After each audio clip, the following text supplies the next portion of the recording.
And we're live. Welcome back, everybody. We have a great show today. We have a lot to talk about, including the Bitcoin price, the HEX price, obviously. We have a lot of influencers talking about HEX. It's starting to really emerge into the mainstream more than it was previously, at least. We also have V3 news and much more. And to discuss this, we have a very special guest. He has done probably more for the community in terms of, getting work done. There's a difference between people. There's a lot of people that, could get on and talk, but what I really learned to appreciate is actually getting work done, getting on boots on the ground, getting things done. And probably nobody has done it more than this person. And we'd like to welcome Abit HEX to the show. What's going on, Abit? What's up, everybody? Thanks for having me, Furu. It's a pleasure. It's always a pleasure having you. And it was a pleasure being on your show as well. Thank you. Well, I'm excited. There are so many things going on. I have notifications turned on for Richard Hart, and my phone is going on and it's going wild because so many things are coming in. Oh, yeah. So much happening. And we're going to get into that. So first up is, I always start with the Bitcoin price. What is your take on Bitcoin right now? It's been dumping pretty hard at 21,118, trying to hold this line of support over here. Well, when we saw those green candles for Bitcoin and everybody was talking already about the bull trap and we will go further down, Richard Hart said 11K and pray, right? So everybody is waiting for that. But at this point, I don't think this is going to happen anymore, that we will see 11K. But obviously, Richard has been always right. So most likely I'm wrong on that. But it just feels to me that this is the range that we are playing on when it comes to the Bitcoin price. Just today in the morning, I saw Richard tweeting that some kind of hacker sent Bitcoin, Bitcoin from the Silk Road hacker was sent to Binance or Coinbase. Okay. And now it's in the ask of if this gets dumped, right? And then the prices could get lower. So this is really, really interesting what is happening. And it just shows how crypto is so unpredictable. There could come out a news tomorrow that then maybe dumps the market to 10K or something like this. It's actually very funny that you brought that up because that was my follow-up. I wanted an answer out of you, and then I wanted the follow-up was Richard's tweet with the Silk Road hacker coins. So it is the coins. It wasn't from a hacker. It was confiscated by the feds from Ross Ulbricht for running the Silk Road. So there were 49,000 Bitcoins transferred to Coinbase 6 hours ago, and this was tweeted early this morning. So it's been about, I don't know, maybe 7, 8, 9 hours. I don't know how much was sold or not, but the price hasn't moved much. But so you're saying this cannot bring about the 11K in prey? Oh, for sure. Like if more Bitcoin gets sent to Coinbase and then is dumped on the market, who knows how low the price can go? Because it's not only these coins that would be sold. Other people will get scared. Maybe already we see people being scared and thinking, okay, if these coins gonna be dumped, then we will see lower prices. So let me sell now. And red candles will always bring more red candles. It's also the other way around. Like green candles, people then start foaming. But in this case, we see it going down. And red candles make people be scared and make people sell. It's as easy as that. So definitely we could go lower, but I have no crystal ball, obviously, when it comes to Bitcoin. I know that it looks really strong in HEX, but obviously because Bitcoin is leading the whole market, it could also mean HEX is going down a little bit. Yeah, so very good stuff you're saying. My take was that we kind of got to that point where if people are going to sell being scared on the news, would they not have sold already? Like, whenever someone asks me, what are you up to in life? Or like, what are you doing? And I mention cryptocurrency, it's like, it's so taboo. They're like, isn't that crashed already? It's like, so I'm thinking that we're at the point where everybody that's going to sell based on scary news has sold already. They're out. And like the people that are in Bitcoin right now or any crypto are pretty hardcore people that are pretty diamond hands. And we see every time there's bad news, and the example I give is the Voyager declaration of bankruptcy and things like that. It barely moved the market anything. I think, in fact, there was a pump. So I don't know. I feel like that the bottom is in. It feels like it's like, to people that are inside crypto, it feels maybe like it's not, because you're surrounded by people that are still in crypto, so you don't realize how fringe it's gotten. But what do you think about that? Well, that's a good argument, and it always depends on how the market sentiment is overall, right? Like you said, it doesn't make sense to look only at the Bitcoin people or only at the HEX people, because the HEX people are so euphoric. Then there would never be a bear market if you only look for HEX people. But what is interesting is that this Bitcoin that was sent to Coinbase, this was just a message that was released a couple of hours ago, right? And now I have the feeling the market is reacting to it, and like Richard Hart said, there are a lot of coins that needs to be dumped on the market. We have the Silk Road hacker, we have the Mt. Gox, we have other coins that are sitting dormant and are just waiting to be dumped. And all of these are Bitcoin. There's not that much Ethereum that could be dumped. I think that is really interesting. And Richard Hart was also teaching something about Ethereum is teaching Bitcoin a lesson. And then if there is so much Bitcoin to dump, like I'm as an investor, wouldn't I try to rescue my Bitcoin and maybe swap it for Ethereum, because there's less Ethereum to be dumped? So somehow I hope, I have the feeling at least, that Bitcoin people will swap their asset from Bitcoin to Ethereum to maybe be safe from all this dumpage that is maybe going to come in the future. Yes, that is an interesting play to swap the Bitcoin for Ethereum. And Ethereum has been showing incredible relative strength against Bitcoin. It's dumping less, even though it's supposed to be the one that actually dumps more. So that is interesting.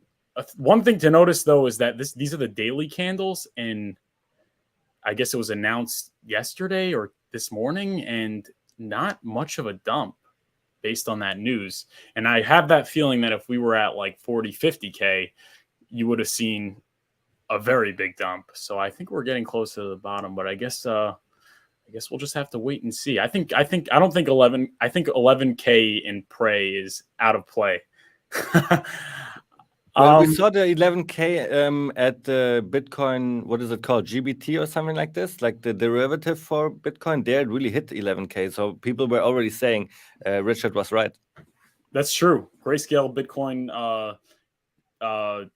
discount was at the Grayscale Bitcoin price was at 11K. So we could say 11K in Prey already played. So but I guess moving on, we got the HEX price. We got a little bit of dump action. What's your take on the HEX price action? The HEX price action, I'm so glad to see HEX being back at these high levels. Just recently it was 7 cents, today it is 6 cents, I believe. And when I listen to all the smart hexagons that we have in our community that do technical analysis, then I see they are all calling for the bottom. They are all saying, okay, the market has changed. There are whales accumulating. The buy pressure is higher than the sell pressure. I think we can see it on Dex Screener. There's always more buyers than sellers. It's just that the sellers have a little bit more ammunition, and that's why sometimes the price goes down. But it's really, really good to see how strong HEX price is holding these a little bit of higher levels. And then obviously whenever there is green candles, there must be red candles as well that follow after it, because people just say, okay, actually 7 cents is good enough for me. I made 3x during the last 3 weeks, and then you will always have people selling. But what is really interesting to me is what is going on with the liquidity, right? Like if we look at the liquidity on Uniswap, we see that there is a strong field at, I think it was like 4.5 cents, 5 cents. There's a lot of liquidity, which shows me the prices might not go lower than this, might not go lower than 4.5. So here it seems like we really have found a bottom in HEX. And I don't think we will see prices of 1.5 cents ever again. Yeah, I don't think so either. And I think a big reason also is because, HEX has the upcoming Pulsechain launch, which is getting closer and closer, and we're going to talk about. But I think, you add that to the picture, it seems very unlikely going down, especially, all the trading's on chain. You saw all the big dumpers get out. The future looks very good, I think. But I guess right now we're just at a little bit of a pullback. So I guess that's really it for the HEX price. And then we got HEX daily stats. We're up 1,149x from all-time low, 6.3 payout per T share, and 50 changing current holders.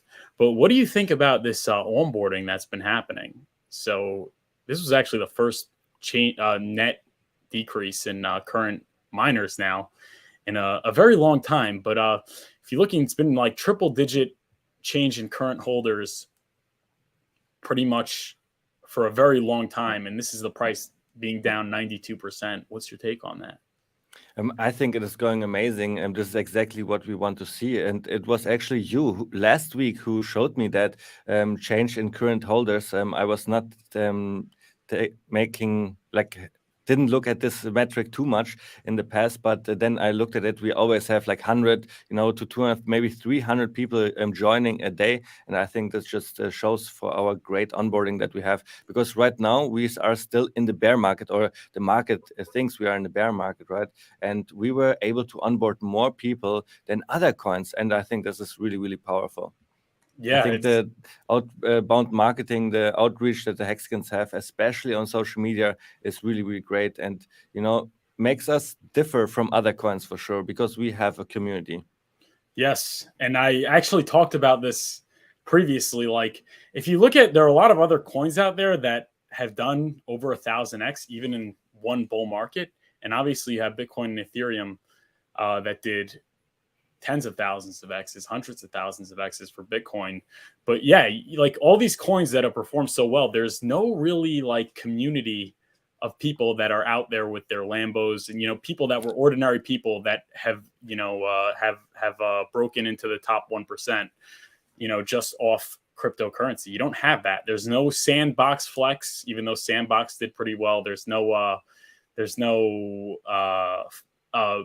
what's that chain called? Phantom Flex. Like, there's no community. If the community is even around at all, they're certainly not out there, showing off their life-changing wealth. And that's obviously because most people that, get into cryptocurrency lose money, but HEX is the exception. So I think that's why the community is so strong. But what do you think about that?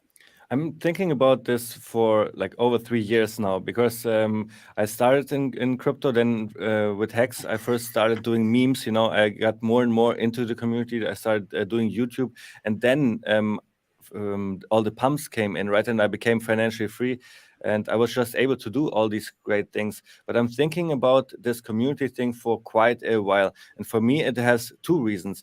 Reason number one is the Hexicans actually made some money, right? Hex did 10,000x, not a lot of coins were able to do that. And then there's another reason as well. I have the feeling that the community in Hex is really organic. People invested it in, people got rich, people found friends, and a great leader, Richard Hart, that had this kind of philosophy anyways, to be in this community, maybe be a maxi and stuff like this. But other coins, like I said before, they don't have this kind of leader. They don't have this kind of community. And why is that? Because I believe that YouTubers get paid by other coins, right? Like if a coin sends you a message, hey, would you like to talk about our coin on this channel? And then maybe this YouTuber becomes the main leader for this coin. This is still not genuine. Somebody paid for the promotion. And I think here are the two differences. The Hexicans are not getting paid, and other coin promoters are getting paid. And then it's not genuine. Then it's not ground up from the ground where the community is building. And this is exactly what is happening with the Hexican community. There's nobody getting paid, and I think this is making a big difference in how we view, how we are looking for other people when it comes to community. No, it's a great point. The getting paid to, when people aren't paid to promote something, it really the I guess there's there's just this genuineness that really reflects and rubs off on people. It makes them want to be part of it because there's this sincerity, which is very important. And you mentioned that people got rich, and you said the 10,000x. That's true, but Bitcoin did do an 8,000x, and at that time, I never heard of Bitcoin, and I don't think there was a group of regular people that got out there and were flexing their Bitcoin gains, because the only people that really got the 10,000x are the people that were rich, right? Because when the price keeps going up and you don't have a lot of money and you don't have a lot of things that you need, you're able to hold. But if you're thinking, oh, I'm sitting on a 10x, I could buy myself a car, I could get myself a new house, all those kinds of things, you're going to be probably shaken out. Based on your experience, do you think if you would have gotten in on HEX and not staked, do you think you would have probably not done so well? Or better, right? Like, this is the question. Would I have done better or worse? And the answer is somewhere in between. So I definitely know what you're talking about here. You're talking about the locking up mechanism that we have in HEX, which is so beautiful. And you brought up the point that if people in Bitcoin would be able to lock up their money, we would probably see even a bigger community in Bitcoin. So what you mentioned was something that I always mentioned on our 5555 tour. Bitcoin did 6.5 million X, but how many people were able to capture all of those gains? And it's not that much, because a lot of people got shaken out. And to answer your question, yes, I believe I would have been shaken out a little bit more, for sure, because 95% of all of my HEX is staked. Like, I cannot touch it. It is staked for an average of 7 years. So I do exactly what the overall market is doing in HEX, and I only have a little bit of my HEX available to live the Hexican lifestyle. And I think this game theory, this implementation in the code, is also one of the reasons why the HEX community is so strong. Because once you are locked for 7 years, in average, some are longer, some shorter, then there is no need to even look at your stakes if you want to sell, because you don't want to, because of the truth engine that we have. So the design, the game theory in HEX, definitely one big factor why the HEX community is so strong and why we are all pushing the narrative of HEX. Yes, all great points said. I guess let's just say what's going on to the chat. We got Abit HEX. What's up, Hexicans? Who's Abit HEX? Metastang. What's going on, Metastang? And OMFE. Welcome. We should be on stage 10 again right now. We're going to discuss that. Don't worry. Stay tuned. We're going to discuss those tweets and everything like that. Susie Q is here. Hi, Wonderfuls. XOXO. Hi, Susie. We love Susie. I love Susie too. Normally I don't say that, but she is one of my favorite Hexicans, because she, first of all, she's always in the chat everywhere. Where whatever I watch of Hex content, I see Susie Q is in the house. But what I love so much is that she got a lot of our business cards that we gave away on the 5555 tour or on the Hex conference from Matty All In. We were giving away our business cards, and now she is taking pictures how she distributes those cards and hands them out to all sorts of people. And I truly love that. Later on, we will also go to pumphex.com, and then I will show you guys where you can find those business cards so you can print them out yourself. Well, and there Susie you go. Q does a really good job doing all of this. Well, thank you, Susie Q.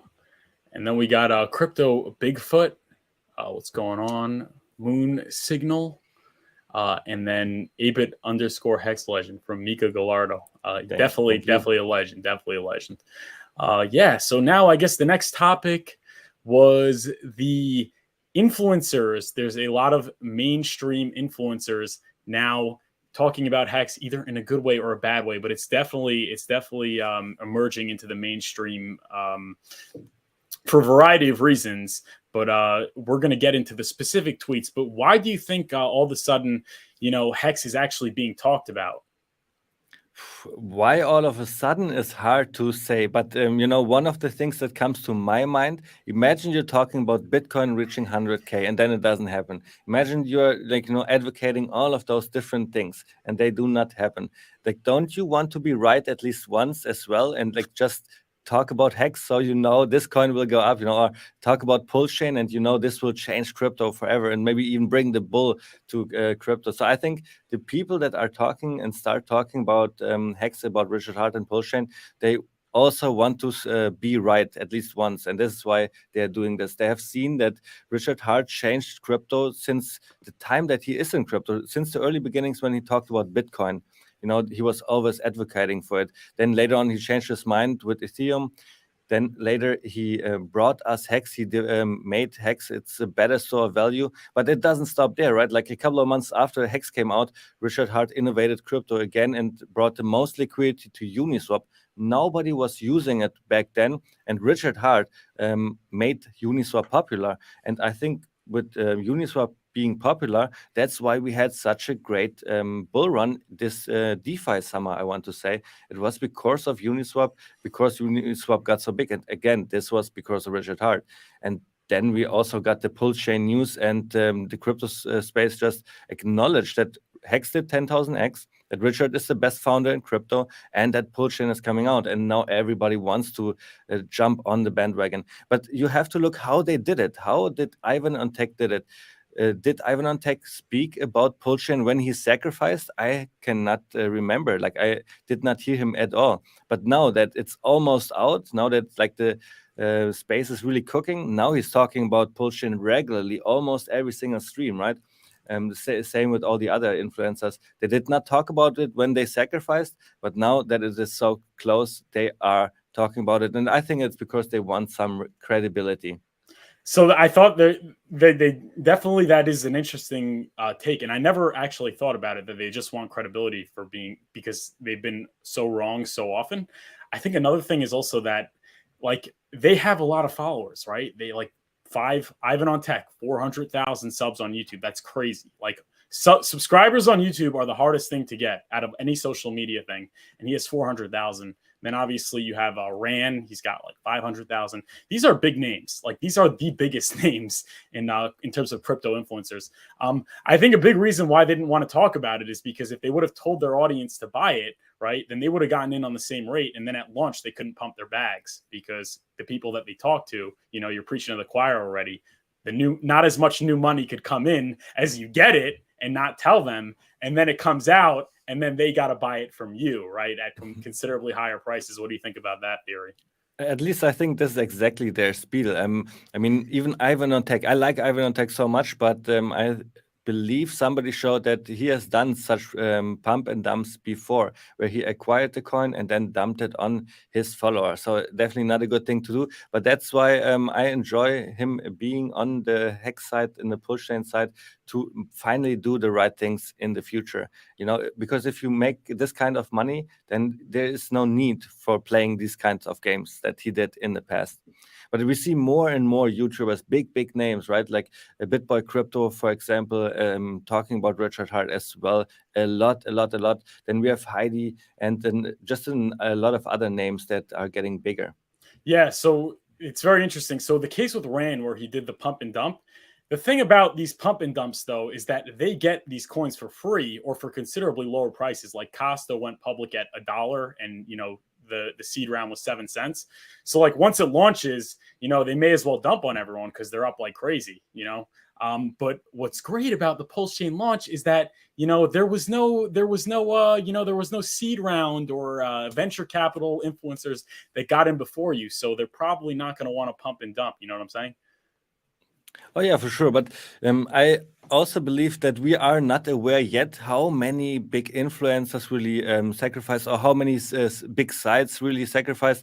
I saw a tweet, I don't know by whom it was, I think KTP or maybe HVIT, I don't know, like one of our girls was tweeting that a big site was also sacrificing for Pulsechain. And then I saw how much they sacrificed, was like 250K. And I thought, wow, this is actually a really big player. And I started to realize that we have really big players. We have whales in Pulsechain that sacrificed, that we did not have when HEX launched, for example. When HEX launched, I think the biggest whale back then was the God whale, and he started buying 3 or 4 months after HEX launched. So really in the very, very beginning, I have the feeling that we were all retailers, we were all normal human beings, and then later on the sharks and the big whales really came in. And here on Pulsechain, I have the feeling it's a little bit different. On Pulsechain, we have the big whales already, we have the a little bit of companies, I would say, right? The people with a bit more money already from the beginning. And then on PulseX, it's way different. Even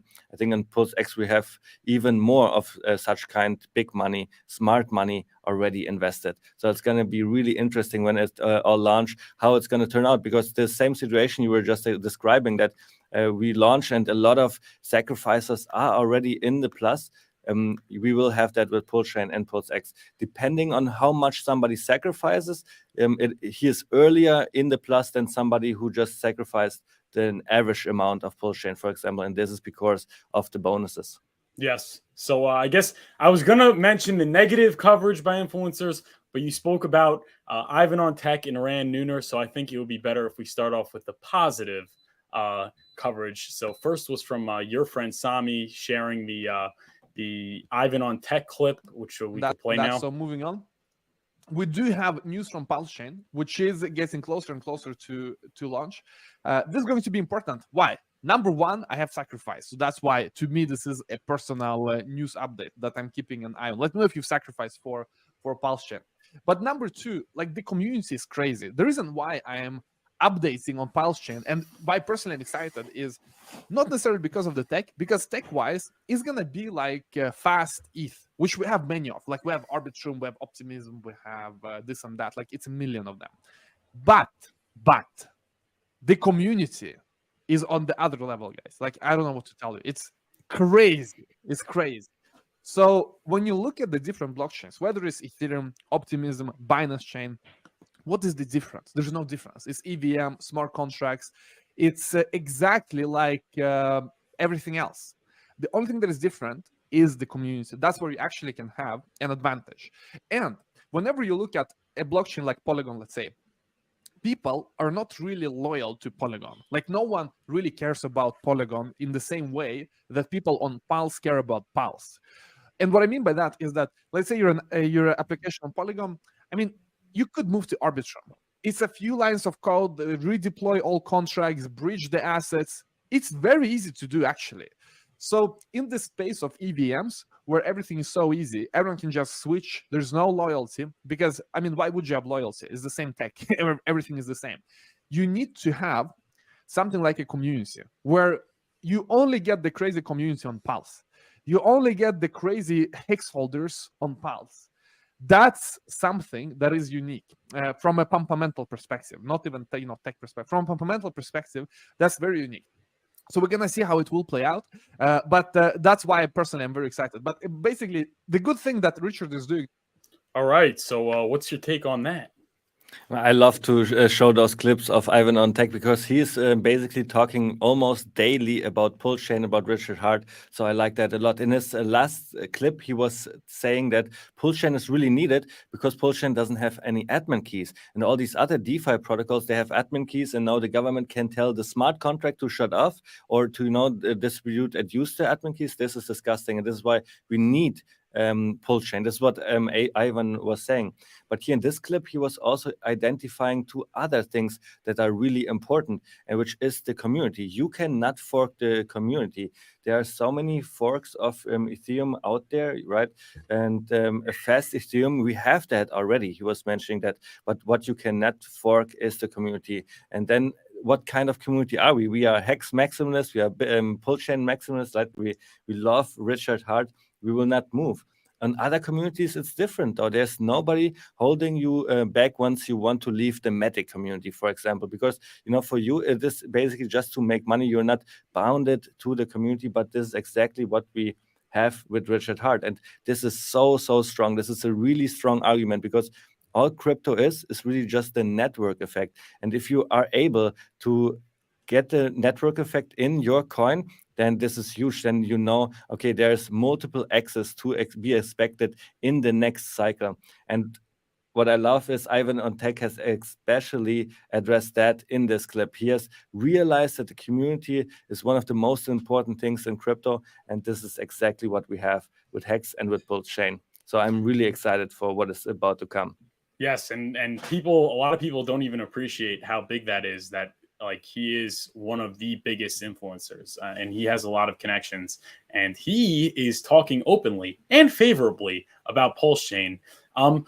So there's two interesting things I had about that. So I noticed he talks a lot about Pulsechain. He does not talk a lot about HEX. What would, if you could speculate, why don't you think he is talking so much about HEX as he is with Pulsechain?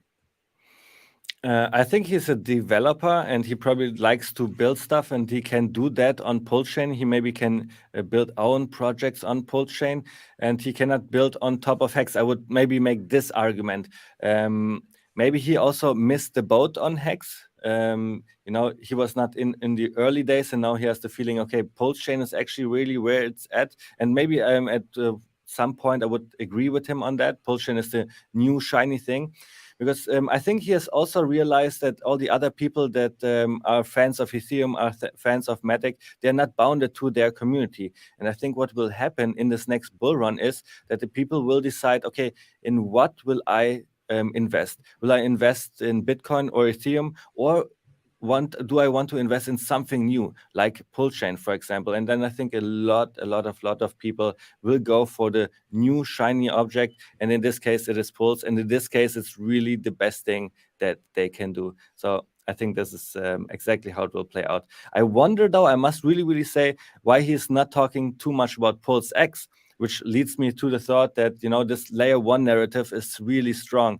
People believe the layer 1 must be the most expensive one out of the ecosystem, and HEX and Pulse X are always running behind Pulsechain. And this actually, makes me really bullish to Pulse X, because if everybody is undervaluing it, then what will probably happening is that Pulse X will moon compared to Pulsechain. And this is exactly my prediction. That is interesting. And what's funny, though, is that HEX outperformed every single layer 1, and it's a layer 2. So it's like, it's so funny that people still are attached to this like L1 thing. It's like HEX outperformed every single, not just layer 1, but every single crypto, bottom to top, and it's 10,000x, and it is a layer 2. Exactly. So another question I had was, he said, yeah, there are a lot of faster Ethereums, but he left out the idea that Pulsechain has the system state copied over, and there hasn't really been that hasn't really ever happened. And I know people say ETH-FAIR-ETH-W, it doesn't count because there's no community, on those chains, and it's proof of work, which is obsolete. So what do you think about that? I think this is one of the biggest innovation that Richard Hart is bringing to crypto, because, I think everybody in crypto has their attention on HEX, has their attention on Richard Hart. Why? Because there are not many coins that did a 10,000x, and if there is a coin now, the whole crypto space is talking about it. I mean, we see that with Shiba. Shiba has nothing special, and still everybody is talking about it. Why? Because it made the significant gains. So we have now the same situation with HEX. Richard Hart, outrage marketing, right? People were hating it, people were loving it. But again, this brings all the eyes again. And I believe this is the very, very best in crypto to have, to bring the eyes, because eventually people will buy. They will look into Richard Hart. They will see he is charismatic. They will see HEX and Pulsechain are the best products. And then if just a small percentage of all the people that left in the bear market comes back and then buys into the new shiny object with this Pulse in this case, then the prices can really, really go higher than we ever imagined. Yeah, all great points, and I think the prices will go higher than we could ever imagine. Personally, got to give a shout out. We have some celebs in the chat. We got RH Max. What's up, gents? What's going on, RH Max? Thanks for tuning in.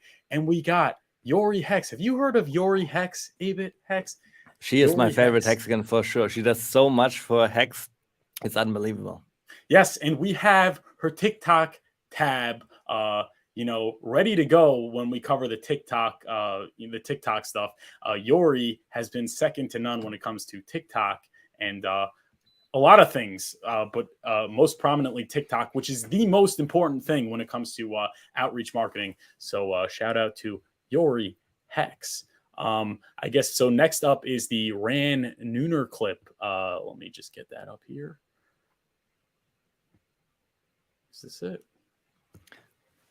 Here we go. So we have the Crypto Man Ran. I mean, speaking of Crypto Banter, this is 600,000 subs on YouTube. This guy is in Twitter Spaces with everyone in crypto. And he's talking about Pulsechain. we should probably talk about Pulsechain for a few seconds. So we texted Richard because we wanted Richard to come on the show, and he said, yeah, I will come on. For some reason, he couldn't come on today. But he did say that the Pulsechain launch was actually imminent. So we did do a little bit of digging. And what it looks like is that the testnet V3 is 100% confirmed and the launch is imminent. Richard said he hopes that if everything works, then the launch of Pulsechain will actually be much sooner than expected. Nearly 224 million Ethereum addresses to be copied onto Pulsechain network at launched.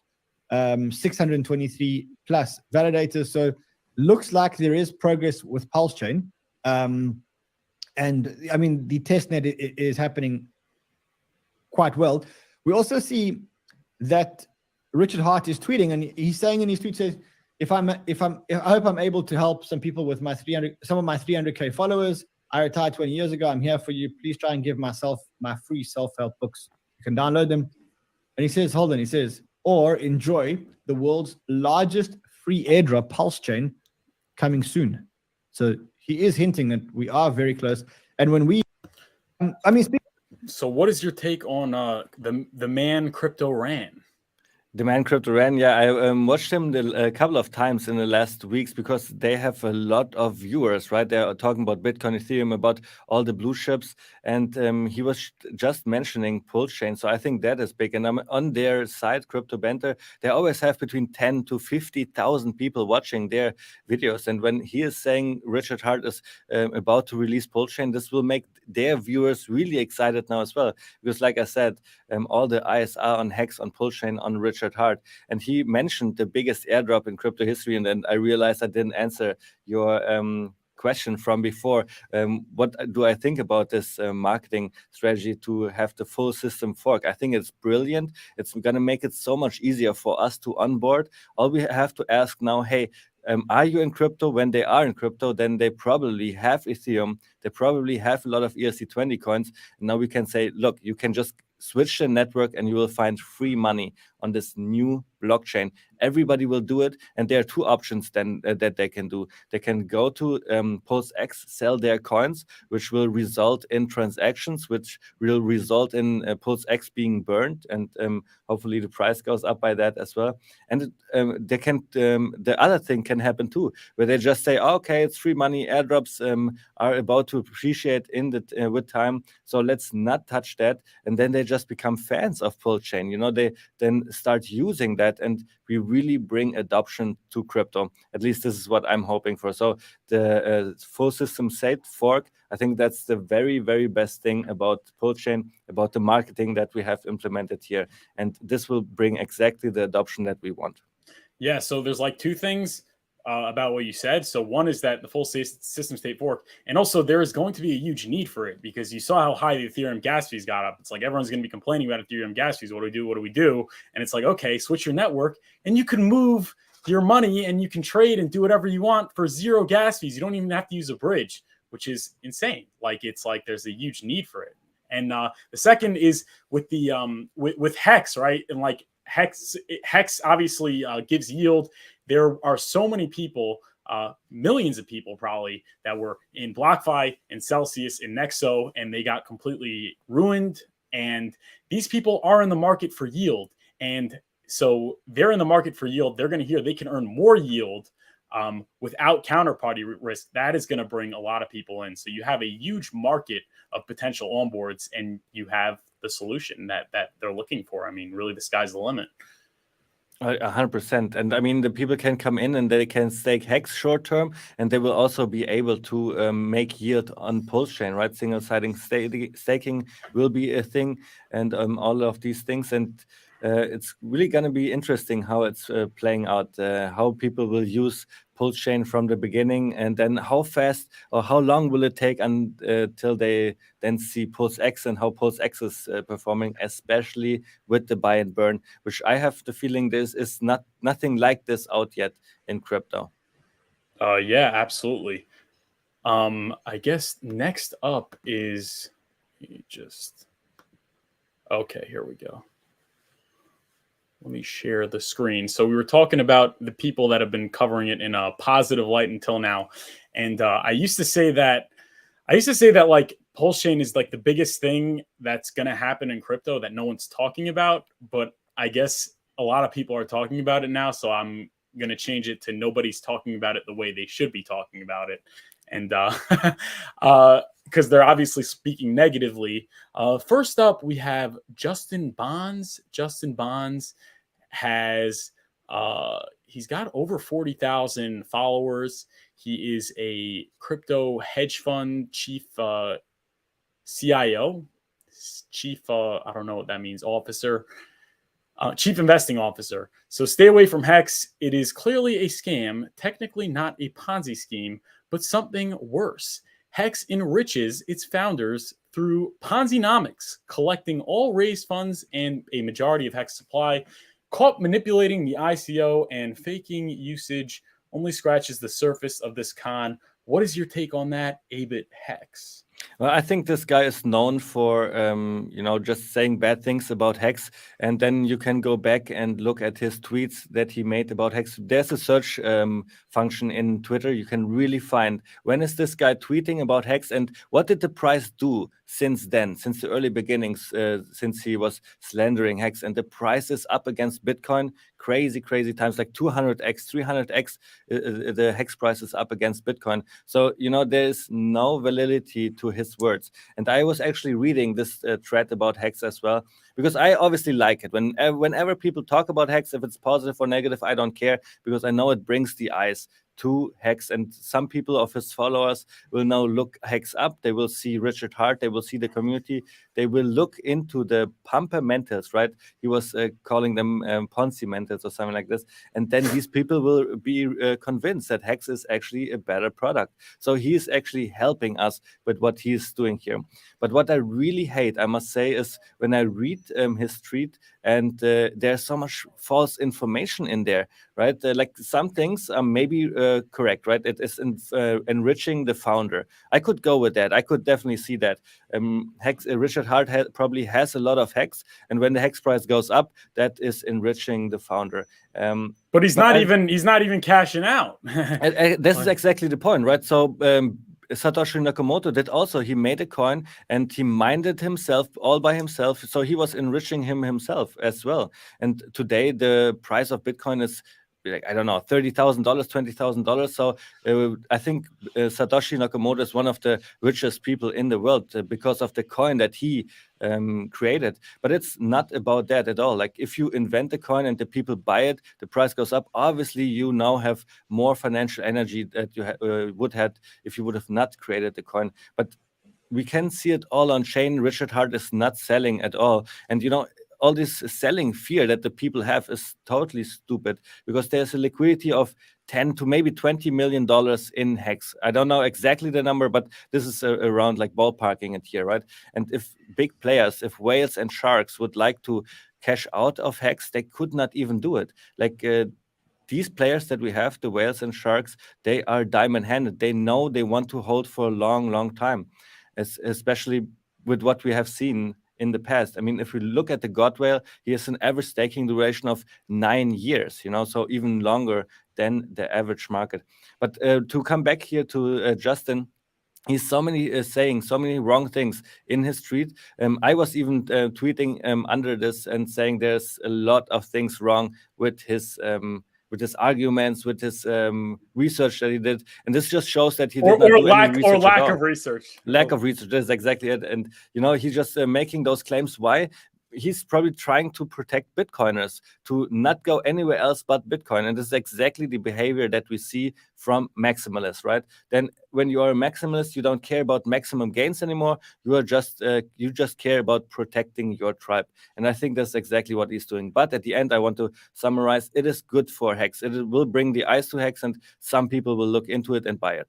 Yeah, so a lot to unpack there, and very good thoughts that you're saying. One is like you said, like Richard Hart never sold, and just that alone, people don't understand how huge that is. Like, just forget about the game theory of the community. The fact that you have a founder that does not sell at all, right, is huge for the price performance. Ethereum, obviously Vitalik just dumped like 300 a couple months ago, and the ETH Foundation is dumping all the time, and obviously Algo Foundation dumps, Ripple dumps XRP, and that has really hurt price performance for all these coins. And HEX doesn't do that, or has not done that. The founder has never dumped that. That's already huge. And then obviously an interesting thing is that, so you mentioned that they're trying to protect Bitcoin. Something that I said that a lot of people didn't say, and actually tweeted about this, is he may not even be trying to protect Bitcoin. He is trying to protect his hedge fund, Cyber Capital. And if we go to the Cyber Capital website, what's interesting is, let's first of all look at their returns. It would be great if you're trying to protect Bitcoin and Ethereum, because you would have done better just buying and holding Bitcoin and Ethereum than investing with Justin Bonds in Cyber Capital. As you can see here, he has since 2016, 5,430%. That's a 54x, right? That's the return on investment, right? I'm correct. 54x. That's correct? It is possible that you have to add like other 100%. I believe this is how it works. So it's actually 55%. Yeah, 55,000, something like this. So it's 55x. So exactly. So it's a 55x is his performance since April 2016. 2016, meaning had you just bought Ethereum at that time and held it, you would have outperformed him. And not to mention all the long-term, short-term capital gains that they incur with their trading and risk and things like that. And if you would have bought and just staked HEX, you would have been making over 1,000x more now. And at the top, you would have had 10,000x plus the yield you're earning, which is absolutely incredible. So it's no wonder this guy, Justin Bonds, is trying to FUD HEX, because he doesn't want his investors going into HEX. And I could kind of understand where he's coming from. Now, here's where it gets crazy, though. So we only did a 55x after all that since 2016. If you look at his expenses, where can I... they charge fees. Hedge funds, they underperform broader markets, and they charge an exorbitant amount of fees. I don't know where on the page it is, but fund summary. Okay. But I can imagine, like, they have the building to pay, they have their the employees Right to pay, and all of these things. Right here. 2% annual fixed fee. 2% annual fixed fee, 20% annual profit share versus HWM. I don't know exactly what that means. And a 2% redemption fee. So you want to cash out, it's 2%. What do you think of that? Like, not only is he underperforming buying and holding crypto, especially HEX, by a long shot, he's charging you a shit ton of money to invest in him. Do you think that has maybe that influences why he might be FUDding HEX? I think 100%. This because HEX is the opposite product of what he is promoting here. He is promoting middlemen. He's saying, "Hey, give me your money. I will give you a return, but obviously you have to pay a fee and profit share on the returns that you get with him." And then if people are using HEX, then there is no need for this guy anymore. No need for his hedge fund anymore, because now people can just do it themselves and even earn more return of investment that they could with him. So now I definitely see your point here in him talking bad about HEX to make sure nobody is going to HEX, and so he loses customers. Exactly. A little bit of what we call a conflict of interest, meaning his interest is getting your money to invest and charge you fees. Your interest is mad gains. He doesn't benefit off mad gains. He benefits off charging you money. So the interests conflict. um, but yeah, and then we got Bankless, which it's a little bit of an oxymoron, but they say they have over 200,000 followers, I think, and they have over 150,000 subs. We dunk on Hex a lot, but I think we can safely say that it's one of the tokens ever made. I guess it's a cute joke. Instead of saying one of the best, it's one of the tokens. But what are your thoughts on Bankless? Well, if you scroll down, you will see that I have, posted something under their tweet here as well. I did not really understand it because, it felt neutral to me. It didn't feel negative to me at all. So I think it was good that they are exposing their community to Hex, to Richard Hart. Like I always say, some people are smart. They will look into it, and then they will see the charismatic founder. They will see the community. And they will learn about the product, and then they are sold because Hex is the best product. So I definitely like when even Bankless is talking about Hex, even though they probably meant to be in a negative way. But in my point of view, it was totally positive. It was one of the coins ever made. So there's nothing wrong with that. And Hex is still existing. Over 3 years of 100% uptime and flawless operation, while Bankless was promoting Celsius and FTX, and got a lot of their followers wrecked by doing so. So I think that is kind of funny that how times have changed. Now Bankless is promoting Hex and Richard Hart and actually saving their followers by doing so. They obviously think that they're doing something bad to Hex. They're maybe helping the industry to not buy into Hex, but they're achieving exactly the opposite of what they want to do, probably. And I think that's very funny. Yeah, and I like that you brought up the Celsius and FTX. They had Sam Bankman-Fried on the show multiple times. Oh, wow. And yeah, and it just displays the conflict of interest. Like Sam Bankman-Fried is hooking it up for them. And would Sam Bankman-Fried be okay if they were promoting Hex? Absolutely not. That's why it's very difficult to think that you could just rely on these people that are on the payroll of so many, various interest groups like Binance and FTX and all the other exchanges. You can't expect them to promote something that is not in the best interests of their sponsors, right? These people make money off trading, and obviously Hex isn't traded. What do you think about that? I think this is a huge point you're bringing up. Like all of these sites, if it's coin ranking sites, if it's exchanges, they all make money when their followers get wrecked, right? If people trade, fees occur. When people get liquidated, this liquidation money goes to an exchange. The coin ranking sites, they only show you what they want you to see, what they maybe have bought already. And with coin market cap, we already know it is bought by Binance, and that's where the conflict of interest is. And now we have Hex that promotes no middleman, where you earn money with your money without the need of an exchange even. And this is exactly what the exchanges hate. The exchanges don't want you to have self-custody over your money. They want you to buy the crypto on their exchange and trade there, leverage trade there, get liquidated there, and never take self-custody. Because as soon as you have self-custody over your funds, now you are not earning money for them anymore. And this is why Hex is just a counter product to all the other cryptos that they make money on. And this is why I have the feeling they will hate on Hex for a long, long, long time. And I just talked about that yesterday with Randy as well.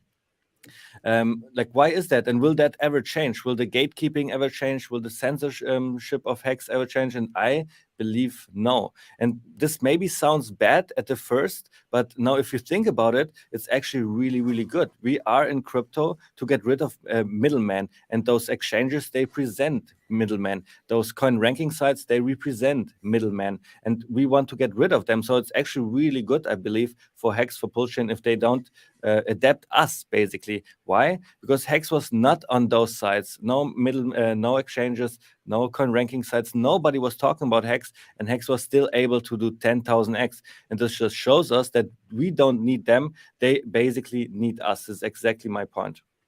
Yes, it's interesting. You're saying that the gatekeeping is going to continue. I think if you look at the trajectory, I think there's going to be an ultimatum, meaning these centralized exchanges are going to have to list and they're going to have to talk about HEX, or HEX will become the gatekeepers, right? They'll go from being gatekept to gatekeeping, to being the keepers of the gate. Because if HEX grows so big that people will only use exchanges that list HEX, right? Imagine like Bitcoin now, it's synonymous with crypto. You cannot have an exchange and not list Bitcoin.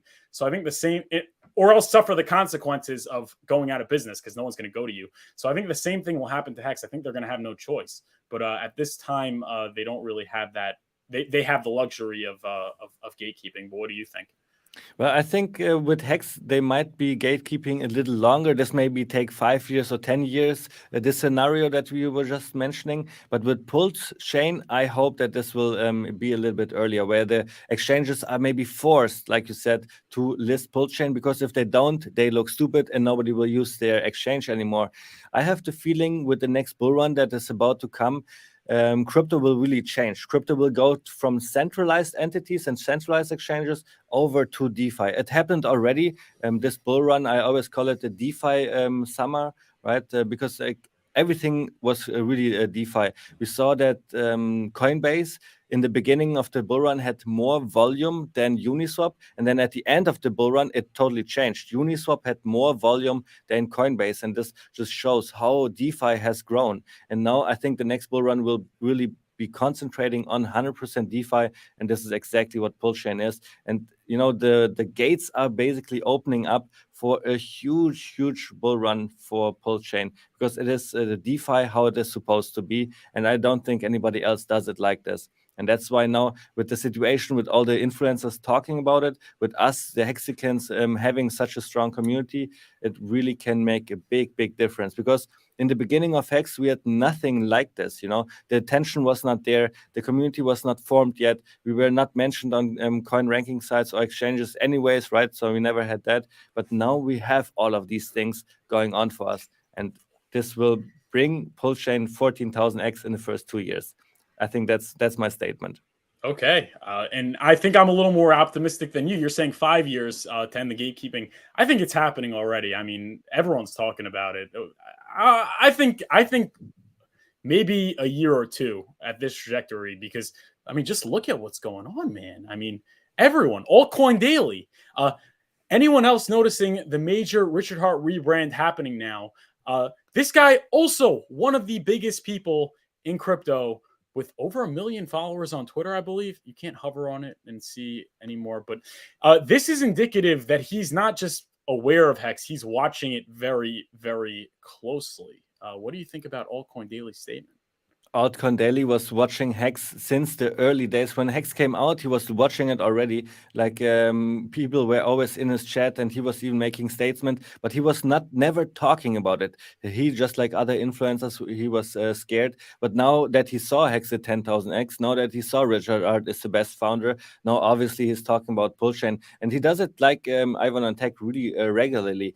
And I think in his case, it is a little bit different, because he really wants to get the attention. He knows when he talks about HEX, then hexologists will be in there, hexologists will ratio him and stuff like this. So I think Altcoin Daily really is going for the engagement here, and he knows that Hexicans have the best community and the best engagement on Twitter. So this is his strategy. So is Altcoin Daily the real outrage marketer? Yeah, probably. It's so funny how it works. Like they're probably trying to go for the opposite, but they're achieving exactly what they don't want, you know? Yes, 100%. And we're going to get to the V3 thing that everyone's talking about. Massive updates by Richard Hart. But first, there's something that you addressed in your stream yesterday that I think we have to talk about. And that is Randy Hilarski. He is a very wonderful man. He streams regularly on YouTube. He's very smart. He's very talented. Unfortunately, he has been permanently banned on Twitter for no apparent reason. When something like this happens, they will never tell you what exactly it was, so you can only speculate. And Randy was saying that there was music playing in the background, and Twitter doesn't like copyright music, right, when you play it on their site, and that's why he thinks he got banned by that. And you know, I think this is obviously a fault by Twitter. He should have not been banned right away. But this also shows that maybe he will get his account back in the future. And he is already using a second account. I think it's called Pulse Mafia, so people can follow him there. Wait, so this is him? This is Randy? Exactly. Pulse Mafia is Randy. This is his second account. And people I can didn't even already realize go that. there and follow there. But I have the feeling Randy will probably get his Twitter account back as soon. At least Twitter wrote him a message and they're looking into the case. And then after a couple of weeks, I think he will be back. All right. So first of all, I'm linking Randy's Pulse Mafia account in the chat. Guys, please give him a follow. It's just so unfortunate because like it's crazy how we've come to like accept this as normal, that they can just take away your social media account with no trial, with no explanation, no warning. It's like people rely on social media to make a living, like to feed their families. And people work very hard on social media to accumulate followers. Randy's gotten over 30,000 followers. And then just with the flip of a switch, they have the right to take that all away from you. That is unacceptable. And obviously, we have to show that it's not okay what they're doing. And if we don't do that, if we don't make a big deal out of it, then they're not going to do anything about it. So it is absolutely unacceptable what they did to Randy Hilarski. And I hope that he gets it. I hope he gets it back very quickly because he's been doing some excellent stuff. But what do you think? It's important that the community gets together and really helps out, sending messages to Twitter, retweeting his posts and so on. So the Elon Musk and the team that is, that has to change that, gets aware and then really can do that. And I think we HEX community, we have the numbers, we have the engagement, and that therefore we should help Randy get his account back for sure, because he is killing it on social media, on YouTube, on Patreon, on TikTok, everywhere. And he's doing that for years and years and years. So he has a big following, and I'm really glad to have him as a Hexican. He's actually the first Hexican that I ever met when I started traveling. Oh, wow. That is interesting. And hopefully he gets it back soon. And go subscribe to his channel, go subscribe to his Patreon. I'm sure he's got some good stuff in there, and hopefully he'll get it back. But it's just it's outrageous that they could just kind of do that to a person, that's been working that hard. Anyways, next up we got obviously. Wait, so the first thing was that I wanted to bring up before the V3 thing was Richard Hart, to show my more humility and respectfulness, isn't it respect? It's an interesting, I don't know if that's the best way to put it. I've deactivated my Instagram account. So he's done like a 360 on his marketing approach. He went from outrage to enrage. He completely changed his website from I own the largest diamond to I'm helping people change their lives and get off video games and drinking, things like that. What are your immediate thoughts on the pivot, on the marketing pivot of Richard Hart? I like the marketing pivot. I think it shows that he is doing what is the best in his interest and in the interest for the HEX community. And it seems like that the outrage marketing was for the bear market. When you know that the prices are going down anyways, why don't you do as much as you can to at least bring the eyes? I think this is how Richard Hart was talking about it. And now that the bear market is over, that the bull market is finally here, he's changing his strategy to bring even more people in, because like we will have a lot of eyes on Pulsechain, and he just wants to look clean, look professional, and this is, I think, exactly what he does, and it will help Pulsechain even more than if he would have not done that. I think the outrage marketing was good for the time in the past, and now having this clean Richard Hart, I like it a lot. He was changing his bio on Twitter, and then there was no HEX anymore. And I think Alcon Daily was saying something about that as well, right? Actually, like the crypto space was flipping out that Richard Hart will abandon HEX now and that Pulsechain will never come out. So it doesn't matter what HEX Richard Hart is doing. There's always FUD involved with his decisions. And I think this just shows and makes the point that Hexicans have the best engagement. Richard Hart, whatever he does it right, because at this point, it doesn't matter anymore what he does. People are talking about it, right? If he goes this direction, people are talking about that. If he does the other direction, people talk about the opposite. It's just so funny to see. Yes. And I think we were talking about how the mainstream influencers that were gatekeeping or, not talking about it are now talking about it. And I think he figured, the outreach marketing was sort of to get over the hump when it came to just the gatekeeping. It was supposed to, it's supposed to be a way to neutralize the gatekeeping, and it did. And now people are talking about it. So once people are talking about it, you don't want to,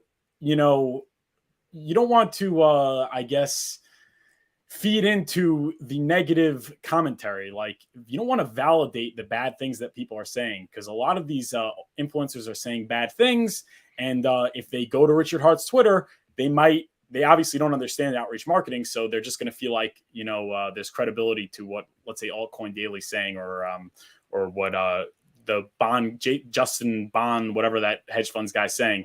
So he doesn't, now that he's got the eyes on it, he doesn't want to validate it, validate their negative comments. And, basically it will make these influencers look not credible, right? It will hurt their credibility, because, they're going to be saying all these bad things. They go to richardhart.com and then they see, oh yeah, I helped so many people out. Look at all the Twitter testimonials. So I think it was a very good time to pivot from the outrage marketing. But what do you think?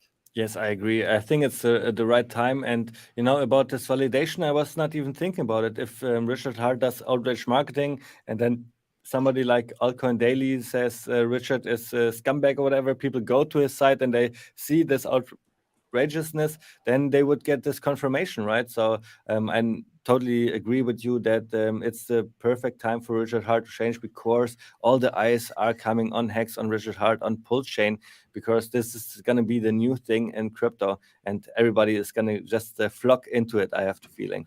Yeah, exactly. And if we could just maybe check out his website, richardhart.com. I don't know if I agree though with Instagram, with him deleting Instagram. He could have just left it, he could just update different kinds of pictures so it looks different. But obviously Richard Hart knows what he's doing. So I think he deactivated it. So he's probably going to change it up and then probably redeploy it. But right now, it's got a lot of outrageous things. I don't think he's gone for good from Instagram though. But it is good.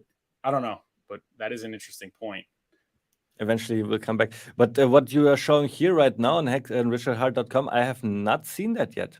Yeah, so it's like you're gonna have Altcoin Daily saying, or like Jason Bond saying that he's a big scammer or whatever. You go to his website and you see Hexologist Richard. You helped my family and I achieve things I never thought were possible. You changed not only my family's lives but also many of my friends, and for that I'm truly appreciative of you. And then you could go to his account. He's got 40,000 followers. This is real followers, real engagement, and the fans of these mainstream influencers are gonna be like, "What are you talking about?" Quite the contrary to what you were saying about him. You know what I mean? It's it's a great move, and it just really shows that he knows what he's doing. Okay, guys, if there's anything that shows he knows what he's doing, it's this pivot at this time. But what do you think? Yeah, exactly.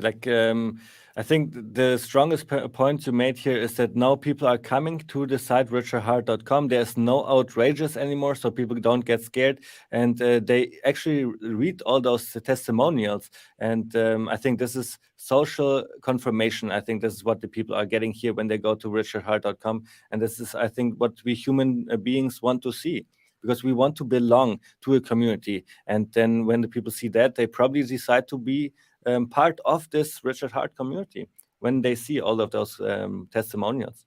Yeah, there's no better community to belong to than the HEX community. Before we get into the Pulsechain thing, first of all, sorry we haven't read the chats, but we're going to take a look at your questions after we cover everything. As long as, Abit, are you time constrained? I don't want to go more than the time you need. You could tell me in the private chat or whatever. But I have time. Like we can just go on for a little bit more. That's no problem at all. I'm right now looking for a video that I would like to show. Since we were just talking about the testimonials, I have an amazing testimonial here. Maybe we can share that. yeah, I think absolutely. it would fit really good right now. And while you find that video, 84 people watching, so make sure you hit the likes if you haven't yet. Subscribe to the channel. Go to Abit_HEX on your YouTube search bar and subscribe to his channel and turn on the bell as well. And make sure you're following him at Abit_HEX on Twitter. But we have the video. So check that out. That is a testimonial by the only Juan. He is a Hexagon from day one, and he escaped death 4 different times before he then found Richard Hart. And you know, Richard Hart wrote the sci-fi book, helped out a lot of Hexagons, me especially as well, and also the only Juan. And now this is a 2-minute video about his testimonial, and then he also made I made a 15 to 20 minute story out of his speech that he gave me, and this will come out in the next couple of days on KSB TV. But for now, let's play the intro so you guys see what I'm talking about.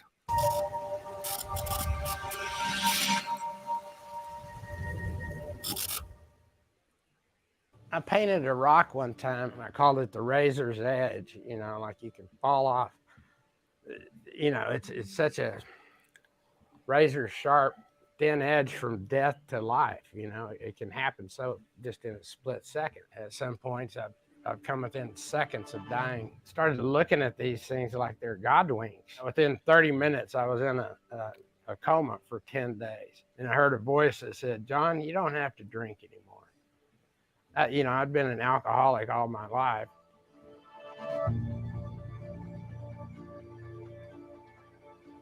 Got a liver in, do you want it?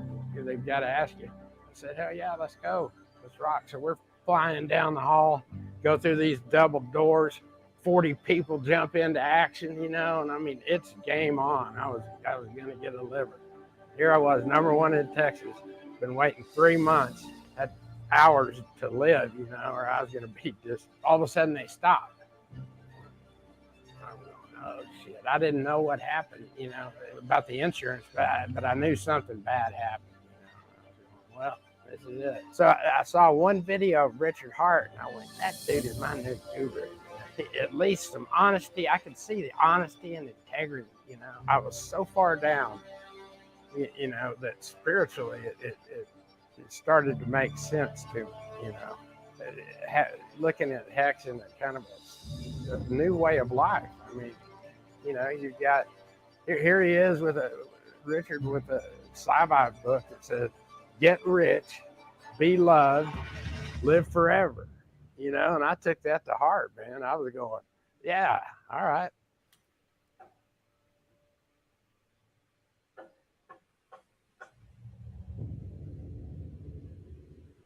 So this was just the intro of the testimonial that he gave, a 15-minute video.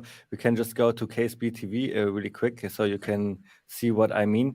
Just bring up the screen share, and here we are on KSB TV. The video you will find here that we just saw in the video section, but in the membership section already we have uploaded, and that's really the full story. And I think it's a really, really great testimonial. You guys can watch it already for members on KSB TV, but soon in the next couple of days I will make it public for the Hexagons to see, and I think it's really heartwarming because that's really shows where we Hexagons are really coming from. We were fans of Richard Hart. Richard Hart changed our life because of his books or videos that he did. And these are the kind of people holding Hex long term. And you don't have this kind of conviction in the medic community or, you know, Polygon or anything like this, because all the other EVM chains, they don't really have a community, you know. And this is what Richard Hart was able to produce. And this is really something special in crypto, like Ivan on Tech was saying.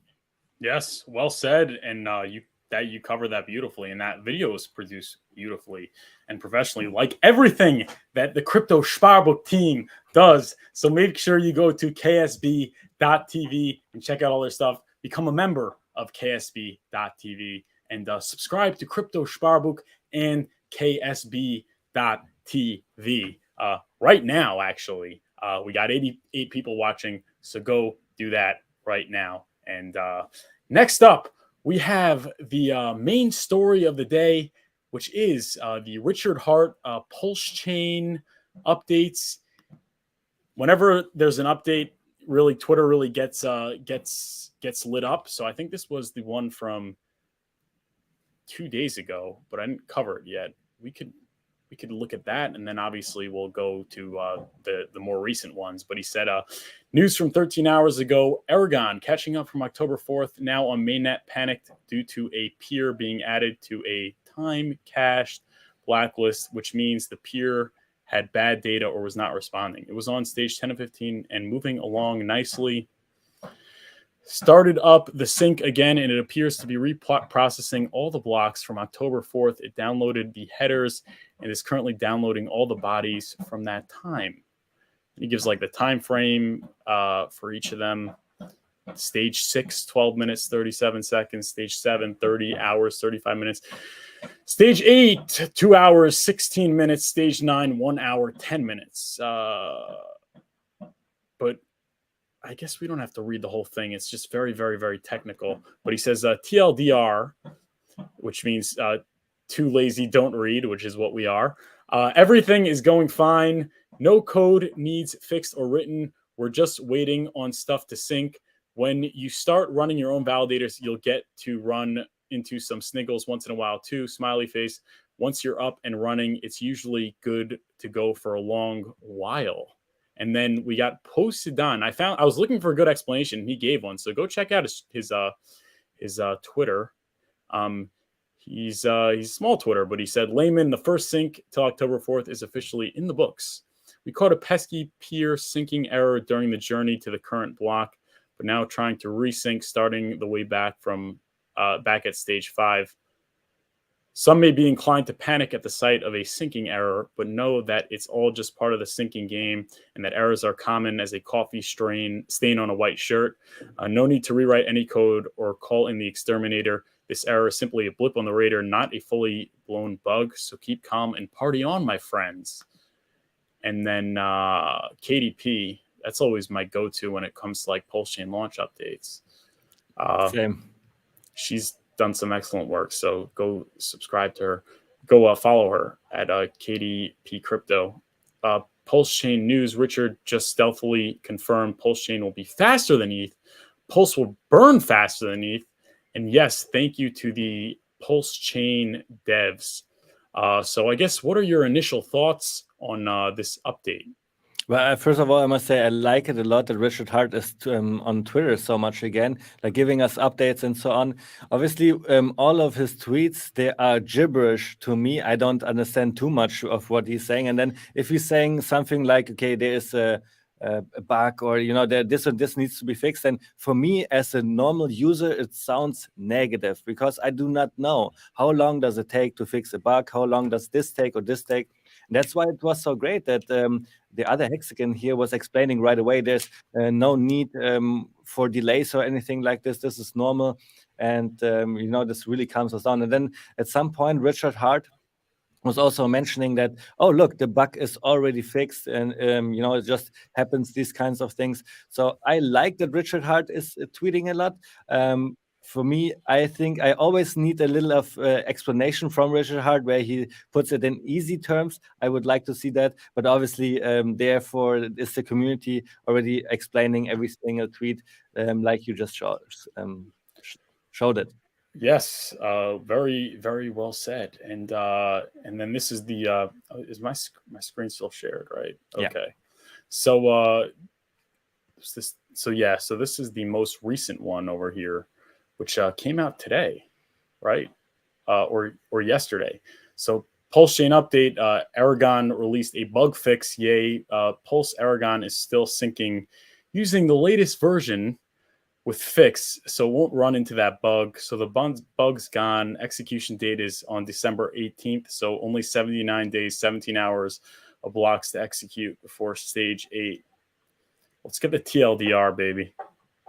And then, like, I'm asking myself the question, all this activity of Richard Hart right now, it was not there 1 month or 3 months ago. He was not tweeting out this many updates, right? And so the question is, why now? Because he could have showed us similar pictures in the past, but he chose to not do it.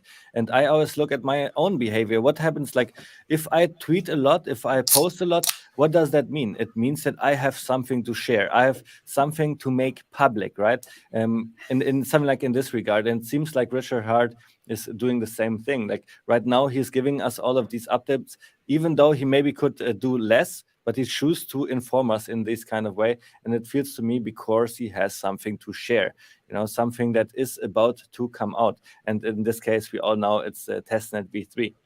Yeah, I think that's true. I think also there were a lot of people that were fudding, saying like, Pulsechain's not going to happen, and SEC, blah blah blah, the whole thing. And I think if there's one thing that came out positively about that, I think it did create a sense of urgency where he's like, I have to be a little bit more transparent, and he is doing that. But what do you think about that? Possible, totally possible. But I already heard people saying, all of these things were pictures and screenshots from the last months. Everything is already done. Pulsechain on the private testnet is already perfect. Like everything is, this is what people are saying, because Richard Hart is planning the bottom and he will launch Pulsechain at the exact right moment. So this is a little bit different of what Richard Hart is saying, because people are saying everything is done already and he's just waiting to deploy. But I don't believe in that, I must say. I believe Richard Hart is 100% genuine. I think he's telling us the truth about everything. Like when he says, look, there's a bug at this stage and we have to do this and this and this. Like, I don't think he would go over all this, time to produce some kinds of tweets. And I mean, the reason why he does it now is truly for me because it seems like it is really, really close to come out. Yeah, well, that I agree with that. It's probably more because it's very close. Okay, so then Sync's KDP again. Sync, I didn't like and retweet. Go like and retweet this tweet, guys. Always, yes. Always. Well, I was planning on doing it on the show anyway, okay? Sync is in stage 7. Stage 7 is of the Sync. Only has 79 days of locked data to finish syncing. Aragon dev team released a fix to the issue Pulsechain devs had. Stage 7 is the longest stage. After stage 7, onto stage 815 of the sync. Fingers crossed. So the sync's 79 days, and I think people mistakenly took that for that means that it's 79 days of it's going to take another 79 days to sync, but it's 79 days of data, which could be synced in less than 79 days. And I've heard actually a very short period of time. In fact, KDP tweeted that it could be here within days. But what do you think about the 79 days thing also? Well, yeah, the 79 days, this maybe wasn't framed perfectly by Richard Hart, because now people think it takes 79 days to sync all of this, but no, it is way, way faster. And you know what? Like with all of this, the feelings that I have, right? Like I basically totally go on feelings. I see Richard Hart posting about updates. I see his changing his Twitter feed, and even leading his Instagram. Like all of this feels to me that Pulsechain is around the corner. But I also see other guys like Jake Sharp, for example, also making a statement when Pulsechain is about to come. If there are no bugs anymore, then it could be like 1 week. And normally we don't hear that from Jake, and this makes me really bullish as well on the launch of Pulsechain, that it's really about to come soon. Yeah. Great points. And actually, it's interesting you mentioned Jake Sharp, because I saw on Twitter, I couldn't find the tweet. I did want to bring it up, but Ivan on Tech commented on one of his videos, meaning Ivan on Tech is watching Jake Sharp, which is pretty crazy. It means he's probably watching us. So Ivan, please like and subscribe, and you're always welcome on the channel. And I'm sure Crypto Sparbook feels the same.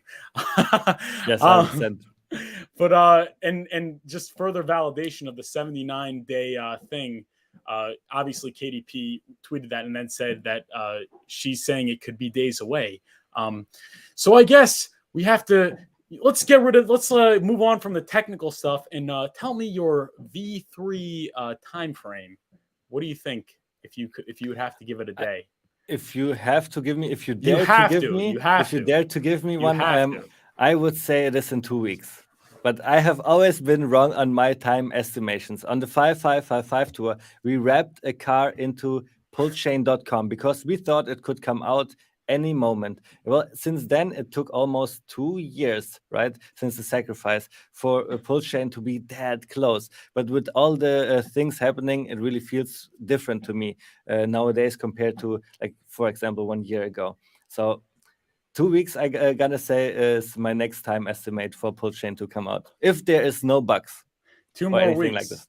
And yeah, people, first of all, it is important to know that nobody knows. Even Richard Hart doesn't know, right? He thought it was going to be in May and he was wrong. So like nobody knows, right? Like, so people ask influencers or whatever to give a time frame or a price target. Like if Richard Hart is wrong and the devs are obviously wrong, there's no way that we could for sure be right.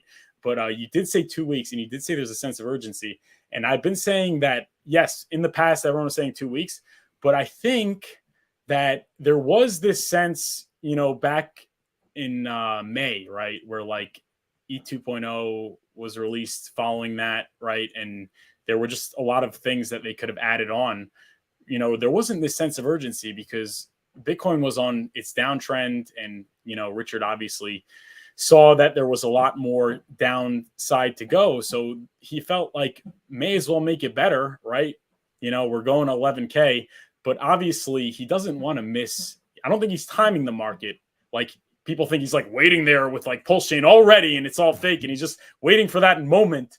I don't think it's like that. But I think he figured time is on my side. You know, I have time. But I think like he doesn't want to miss the upcoming bull market, right? Not really missing a bull market, not releasing a Pulsechain. That would be tragic, I think.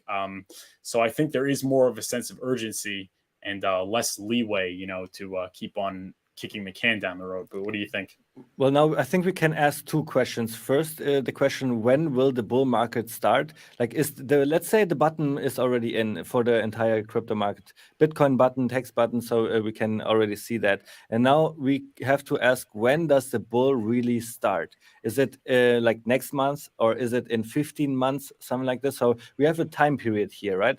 And now let's say we have a glass ball and we know on this day the bull market actually will start. Now I want to give the question to you. Do you think Richard Hart should launch Pulsechain way earlier to give weak hands the possibility to be flushed out? Or do you think he would like try to really launch it on the day of when the bulls are coming back?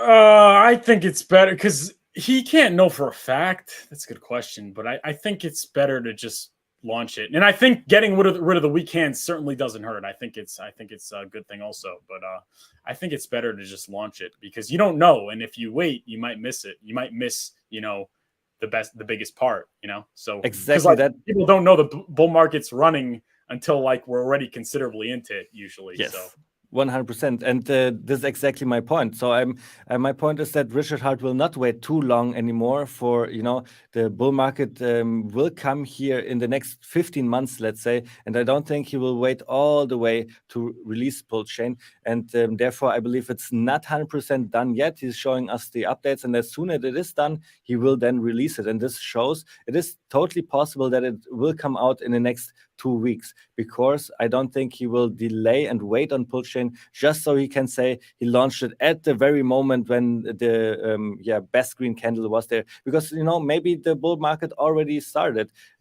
when, you know, HEX was at 1.7 cents. Now we are at 7 cents. So maybe for HEX, the bull market already started.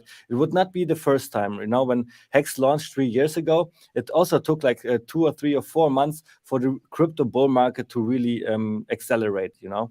yes. So HEX was also launched before the bull market. Yeah, it is interesting because HEX's top preceded the Bitcoin top, so the bottom could have preceded it as well. So could be going into the bull market, and you don't want to take any chances and possibly miss some of HEX's best price performance, you know, to release Pulsechain. So I truly believe that Richard Hart can time the top, right? He called the top twice. He can therefore also time the bottom. And something interesting from Matthew Olin, I got that idea. Richard Hart had this in his pinned tweet on Twitter that he will stop bragging about the top when the bottom is in. And now he just canceled this pinned tweet, right? He's not bragging about the top anymore. So could that mean that the bottom is in? It is an interesting thought for sure. Yeah, for sure, for sure. And Hex to the Moon sends $55.55. First of all, thank you very much for the generous donation. I very, very much appreciate it. And Hex to the Moon says, Hex to the Moon says, Day Zero Hexkin OG here. Game theory question for Abit. How many hands will trade their Pulsechain and or Pulsex for Hex on Pulsechain? What do you think the price of Hex on Pulsechain will be? Reading this question, I read it for the first time that people would change their Pulsechain or Pulsex for Hex. I already always know it the other way around. Like I know people are already buying Hex right now in order to change it for Pulsechain. But how you're describing it the other way around, I don't think many people will do it. Why? Because it is all about narratives out there in crypto, and the narrative of the new thing coming out is so strong. People want to invest into the new thing. And not even in Hex, because Hex has already one cycle. So I believe when people come as no coiner or as already investors in crypto, then they will go for Pulsechain because that's the new thing. That's where they are expecting 10,000x. And you would not expect something like this of a coin like Hex that did 10,000x already. But now, you know what is really interesting? On the 5555 tour, it started like this. Like I talked to 10, 20 hexagons a day, on my events, for example. So over the course of this 1 year, I talked to hundreds and hundreds of hexagons, real life people like you and me. And we were talking about, when Pulsechain will come out, what we will do, what will we do with our hex gains in the future. And the consensus from what I remember was always the same. We always said, well, we will all get billionaires on Pulsechain, but all of these gains, what will we do with that? We will stake it on Hex. We stake it with Hex. If it will be on the Ethereum side or on the Pulsechain side, I don't know. But at the end, I have the feeling all the returns will be funneled back to Hex in the long term. In the short term, when Pulsechain comes out or Pulsex comes out, I believe it's the best to just wait to dollar cost average Pulsechain and Pulsex and try to not do too much with your Hex. If you're buying Hex today, especially in order to accumulate Pulsechain and Pulsex later, well, yeah, then it's a good way to trade that in, especially in the beginning. But I would not go from Pulsechain to Hex, I must say. Okay. Especially in the beginning, You might get a good rate, though, because everyone's trying to go from their liquid Hex to Pulse and Pulsex. So that actually might be the play in the long run. Do you think so? It is totally possible, because I'm reading it for the first time that somebody says, hey, what is about using your Pulse to go to Hex? That's why it could be a play. It's like a counter play of the whole market. And sometimes this can really work out. Yeah. And I just wanted to say on what you said that it is true. Pulse and Chain and Pulsex are the new things, but what people don't realize is even if it outperforms, which I think Pulsechain will outperform Hex in this coming bull market in the short term because it is the new shiny object. People, if you think you're going to get in and out at the right time, unless you're like one of these rich people or OGs, I think you're making a mistake because most people miss the bottom and top, and you might have some games, but Hex assures you that you're going to prosper from all the multiples in the future. And I think those multiples are going to be very, very big. And I think you have to also factor in the yield from staking as well as the copy. So that's definitely something to consider. What do you think about that? Oh yeah, 100%. And you said something that it is best to not do anything with, especially in the beginning. And I think this is the really, really conservative strategy. But I believe for a lot of people watching here, they are day one in Hex. They probably sacrifice for Pulsechain and Pulsex. And now we can do something really interesting. Now we can go from Pulsechain to Pulsex, and swap here without being liquidated, for example, and without having impermanent loss too much. Because when I hear about impermanent loss, I'm always thinking about, okay, I have Hex, I have USDC. Now Hex is getting up in price, and I have more of USDC. I have more of the coin that is valued less, right? So this is a big problem. But now with Pulsechain and PulseX, we have 2 coins that we actually want to hold. And I'm not advocating here for trading in the first 48 hours. I'm advocating of watching guys like Axis Alive, like your friend Somi, because these guys, they will eyeball the Pulsechain PulseX chart, the ratio, you know. They will exactly know when it is a good ratio, when it's a bad ratio, you know. And once we saw something like you get for one Pulsechain, you get 10 PulseX, you know. Now this is just the ratio, you know. Now we have this number in our head, and then one day we get for one Pulsechain 100 PulseX. Well, why not take like 10% of your Pulsechain to swap into PulseX? You know, I think this would be a smart move. And by doing this, you don't have liquidation risk. You don't have the risk of holding an asset that you don't want, because obviously you want to have both assets. So trading Pulsechain, PulseX in the long run, depending on what the market is showing you, I think that's going to be a smart thing to do. Not in the very early days, but in the long run over the next years, I believe. Yeah, so it's interesting. So you talk about the trading one for the other. So I think I don't know. The thing about the ratios is you don't know really what a good ratio is because you don't know future price against the dollar, right? So it may work out well, it may not. So I'm just gonna leave my PulseX and I'm just gonna buy Pulsechain, like there's no tomorrow. But that's all some great points. But the problem with this is, so let's say somebody did not sacrifice for Pulsechain and he only sacrificed for PulseX. Right, Yeah. this is already a problem here because now your portfolio is really not balanced. You want to have exposure to Pulsechain.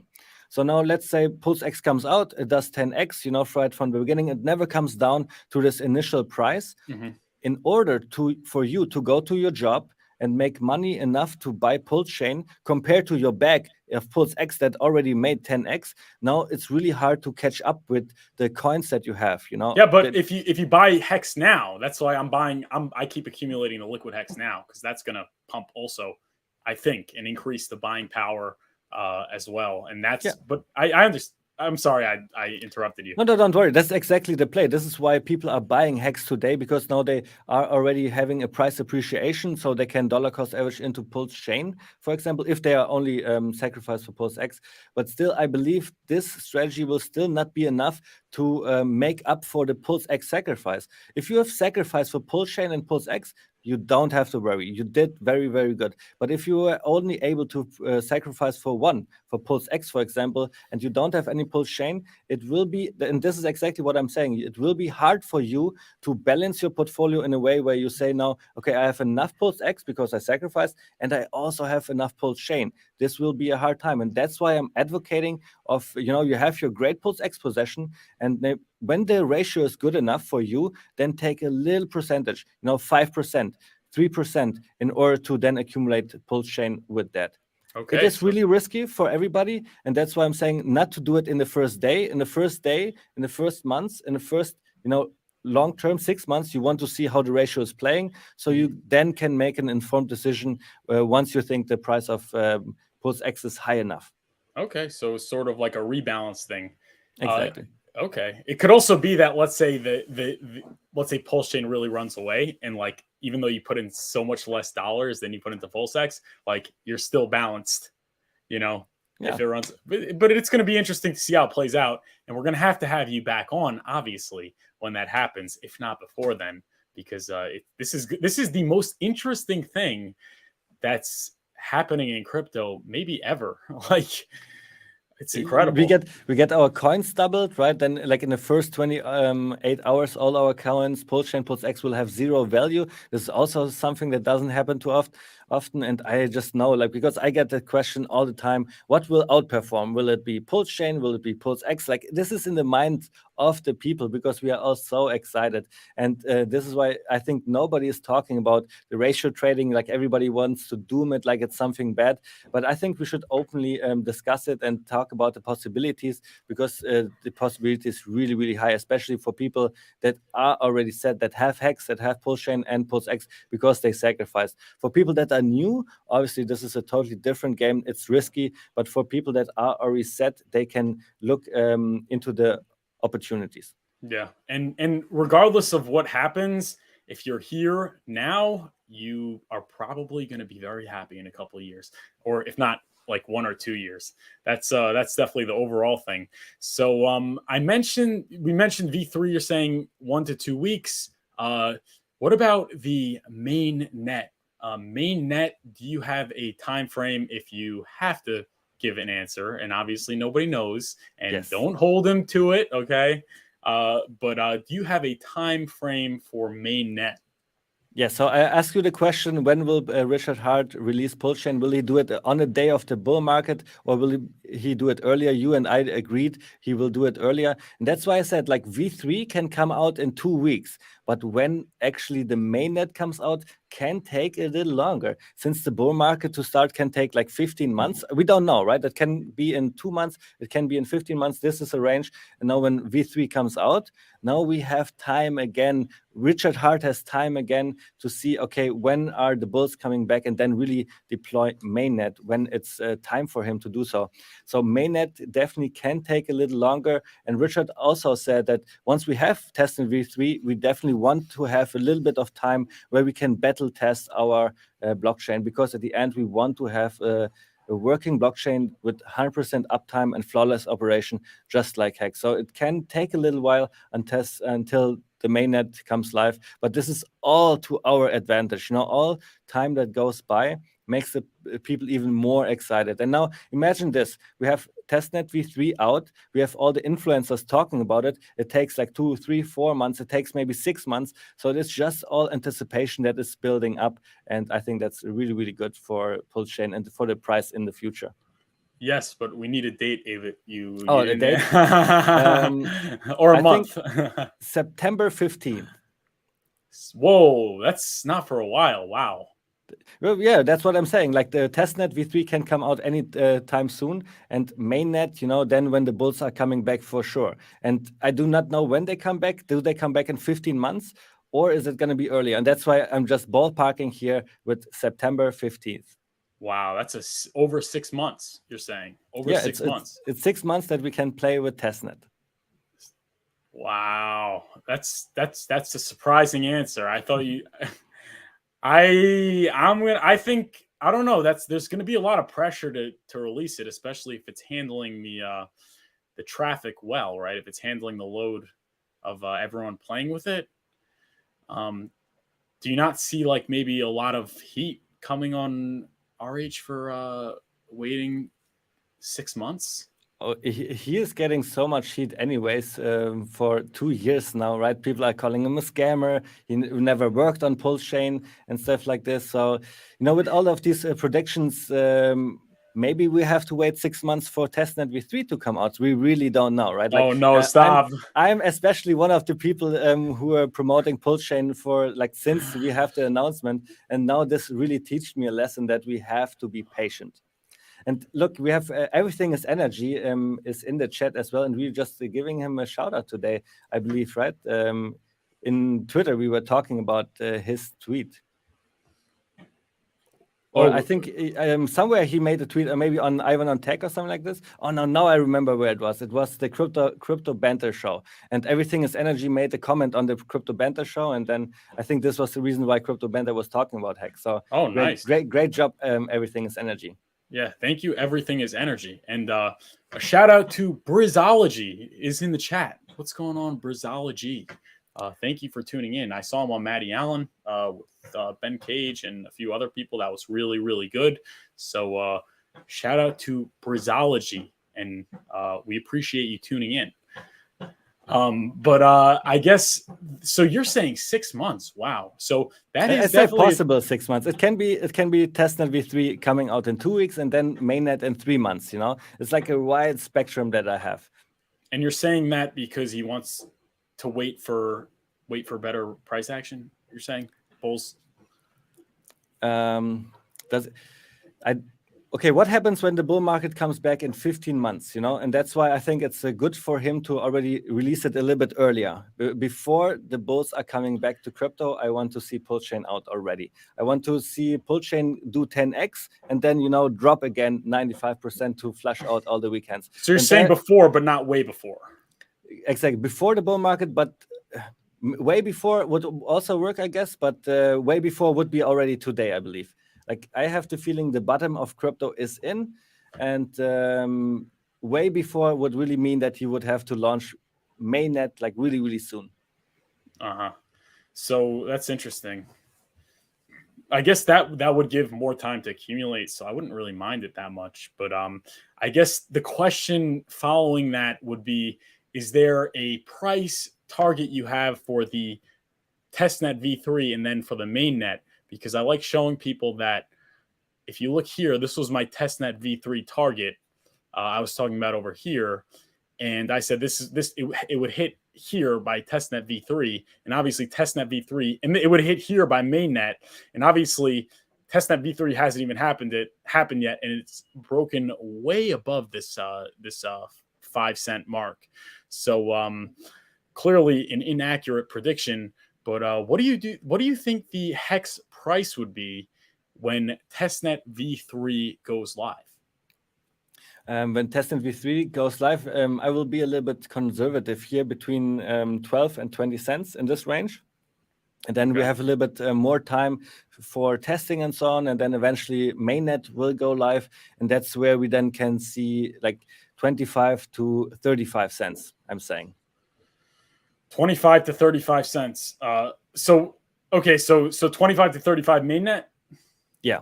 And then like after mainnet, we will have maybe something like the big payday event where prices are dropping. But I don't believe they will drop to 1 cent to 5 cent. They will somewhere be in the 15 to 20 cent range when we are dropping after the mainnet launch.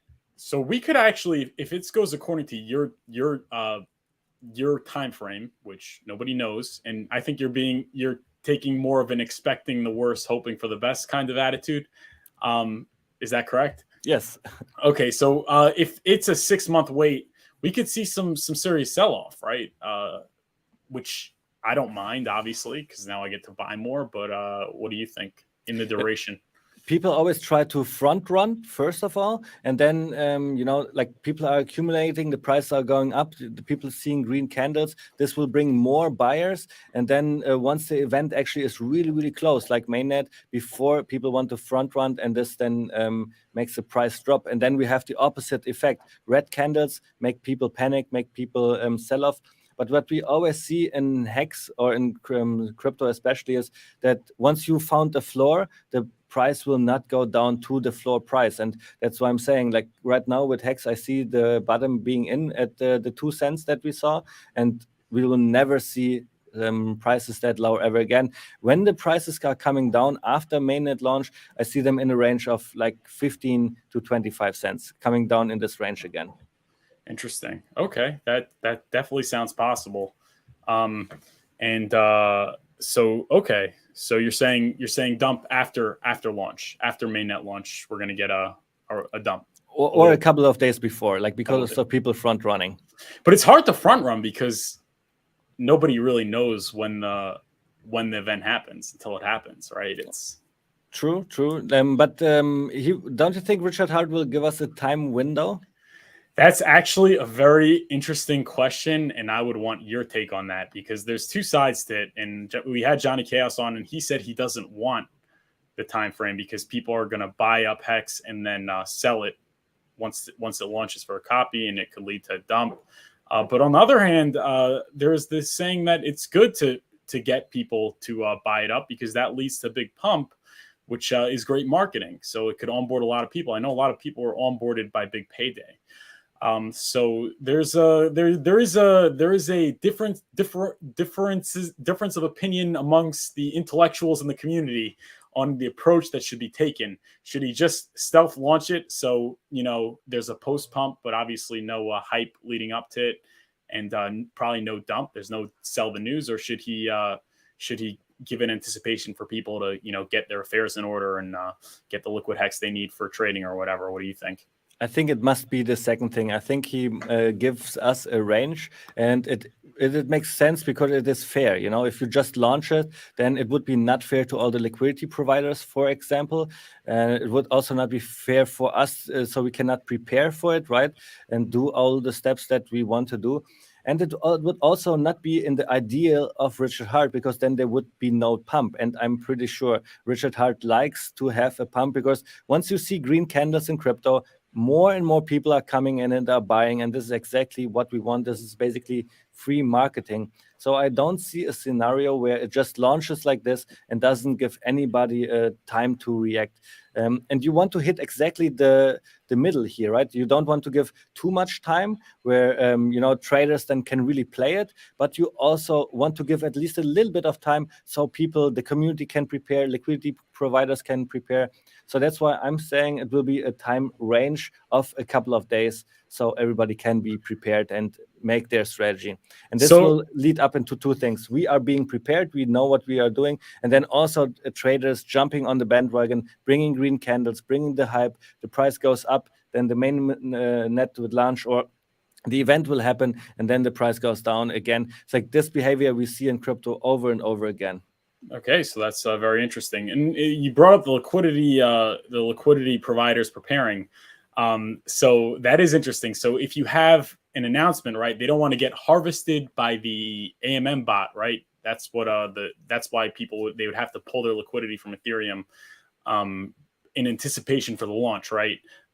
So the question is, you're saying 25 to 35, but if you have a thin liquidity like that where it's all pulled in combination with the upcoming Pulsechain launch, can you see in a scenario where it really runs up, even possibly past all-time highs?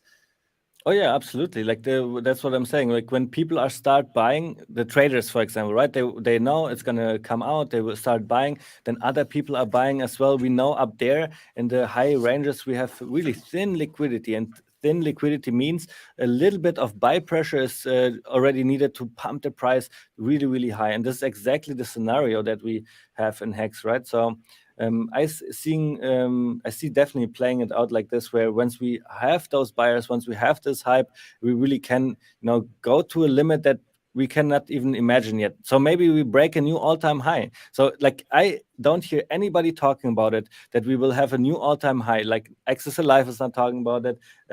Tangent is not talking about, nobody, right? And maybe this is exactly the reason why it will happen. Like a new all-time high just for V3 testnet. This could already be because of how the liquidity is set up. But look, the liquidity is not only about the HEX providers that provide HEX and USDC, HEX and Ethereum. It is also about everybody else who provides liquidity in other coins. Let's take Pulse Bitcoin, Pulse Dogecoin, ASIC, right? We have a big community that are providing liquidity there as well. And they're all hexagons. We have Hedron people that are providing a ton of liquidity, and they're all hexagons as well. And also for these people, you want to give them a notice so they can pull the liquidity so they don't get harvested, because at the end, these are all players then that will come over to Pulsechain and will help this ecosystem. And you want to be fair to all of these players in your new ecosystem, I believe. And that's my thesis for why we will have a little bit of a range where we can adapt and where we know it will happen this and this way. All right. And I'm glad we got all this great information out of you, because it will be clipped. And it does. And these clips really do go long ways to bring engagement to my channel, but also to the guests, which is something that I really enjoy doing, and hopefully it'll work out with that, because these are the topics that everybody's talking about and everyone wants to discuss. But enough talking about that. Can we talk a little bit about what you are up to? If you could share the screen if you want, I'll put it on. But you are one of the hardest workers in the community. You are doing a lot of things, and people need to know what you are doing. So take it away. Well, thank you, Furu, for giving the opportunity to speak on that. Right now, I have the screen share prepared. This pumphex.com, the second best domain that we have in HEX, besides hex.com, obviously. Pumphex.com, I think it's an amazing domain. But this is where I show all the work that I'm doing with my team, KSB TV. And I'm just trying to promote HEX and give Hexicans an marketing tool that they can come to this site, pumphex.com, and find all different kinds of things in order to make marketing for HEX, to bring the eyeballs to HEX that it really deserves. So maybe we can just click through here really quick. I'm obviously talking about HEX, and I still have not updated my site to mining yet. I'm still talking about staking. So all this changes or smurfing. I definitely do not go with smurfing. I'm going with the mining or maybe publishing. I can see that, but smurfing is too much of a fun. It's a fun word for me. Yeah. But and here on pumphex.com, like I'm just giving the basic fundamental information about HEX. But I think what is interesting for the hexicans to see right now are maybe the pumpamentals that I have here. This is just fun for me, nobody has pumpamentals but HEX, so I have to have some pumpamentals here as well. And in the middle is pumphex.com, and what comes out of it is 5555 tour. First of all, the car that we bought for the tour, but the community is most important here, because out of the community comes the Pulse Masters, the golf tournament that we had, and now also the HEX Cruise. And in the future, the Million Pulse Tour, which is like a second version of the 5555 tour. We want to be on the road again. We want to talk about the coins that we love, HEX, Pulsechain, Pulsex, and we really hope the next time to make it a community event where the community comes together and does all of these events on the Million Pulse Tour. So I hope that will, come out really, really big. My whole life is depending on Pulsechain right now. I'm really waiting for that to come out to, basically start a new road trip, to start a new project. Yeah, didn't you say that you had the KSB tour scheduled for Pulsechain launch in May, and then it completely got usurped, so to speak? Yeah, 100%. So we can go to KSB TV, for example, and if you go down here, we have ours next to the Million Pulse already planned. But now I'm seeing that the screen share did not. Because you're sharing tabs. Are you sharing tabs? Yeah, exactly. I'm sharing tabs. That's exactly the reason why it didn't switch. So let's do that really quick. So I just clicked from pumphex.com. I have KSB TV linked here as well, and now we are on KSB TV. And when you scroll down, first of all, here you see the Pulsechain car in the background, and you see our Million Pulse is already like at least thought through. Like we already know what we want to do on the Million Pulse tour. That are you going to New York? We are definitely going to be in New York for sure, 100%. New York was one of the biggest experience that we had on the 5555 tour. So we will be back. But what I wanted to say is, and this is now coming back to your question, we had it planned out already, and then Pulsechain did not launch. And now all of this is basically secondary. It will all be new again. And we are concentrating on the new events right now, which was the HEX birthday. We did that in San Diego. And now next is also the HEX Cruise. And we also just released this video here of the HEX birthday. I think everybody should check it out. And what I want to talk about as well is the Hexi Awards. So Kalen made these Hexi Awards, especially for the HEX community, so we can, celebrate everybody who is doing something for the HEX community. Here you can vote for the most funniest HEX YouTuber, the most alpha, all kinds of different categories. And you guys, I invite you to go to vote for your favorite Hexagon community member on KSB TV, because when we are on the cruise, to the cruise as well. Yeah, Furu Finance, definitely you should make an advertisement so the people are voting for you in your category. I'm definitely think you are here in there as well in the Hexagon. Am I on the ballot? Am I on the ballot? I don't know yet. Like, have people voted for you? Like, first of all, when we brought out the Hexi Awards, people were able to vote for their Hexagon for their category. And now every category has like 5 Hexagons that the people can vote for. And this will then be the final voting, basically. So definitely check it out. Go to KSB TV, check out the Hexi Awards. If you find Furu Finance in there, then definitely give him a vote. That would be great. And if not, add him. Adam, yeah. If you're not in there yet, I don't know. Unfortunately, I haven't looked in there for quite a while. Then the community probably has to make a lot of noise to still get you in there, because the Hexi Awards, how we are making votes is already running for quite a while, and we want to announce it in 50 days on the HEX Cruise. So let's go back to pumphex.com. We see here in 46 days, the HEX Cruise is starting from Miami to the Bahamas. And we can also go to the HEX Cruise here and see if there are still tickets available. And I believe so, because here, if we click on rooms, we see still that the smallest room is still available, $699, and even the bigger rooms are as well, $930. I believe it's obtainable for everybody. Just have a little vacation with Hexagons. And if you wanted to travel anyways, then I would strongly recommend it to do it with the Hexagons together, because it's so much fun always to meet the Hexicans, talk about what is everybody up to and what is everybody doing, and like the communication that we are doing on these events is really, really big, because influencers meet, the normal Hexicans are meeting, and we are discussing basically what is the future of Hex, once we go through Pulsechain and so on and so on. So there's a lot of networking going on at our events, and that's why I'm inviting everybody to participate. Yeah, and let me just say, first of all, I probably don't deserve the award, so it's okay. There are a lot of people out there that are doing a lot of great work, and everyone should totally vote for them.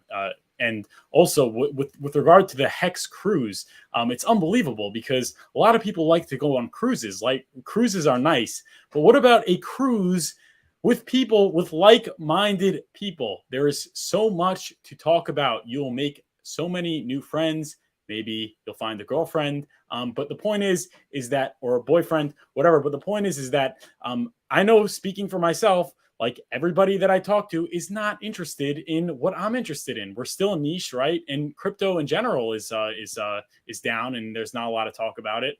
You are going on a cruise on a freaking awesome boat with awesome people that, share, ideas and values with you. That just sounds like, what will be a euphoric, couple of weeks and a couple of days, and just a complete, party, just completely enjoyable. It's just unbelievable. Oh yeah, there will definitely be a lot of partying, and the best thing, it is on a cruise. Everything is taken care of. Drinks and food will be provided for you. You don't have to worry at all. 24/7, basically, you can hang out with Hexicans, be on the pool. We also have excursions planned here, all kinds of fun stuff. And you know what? Really, the connections that come out of this is just tremendous.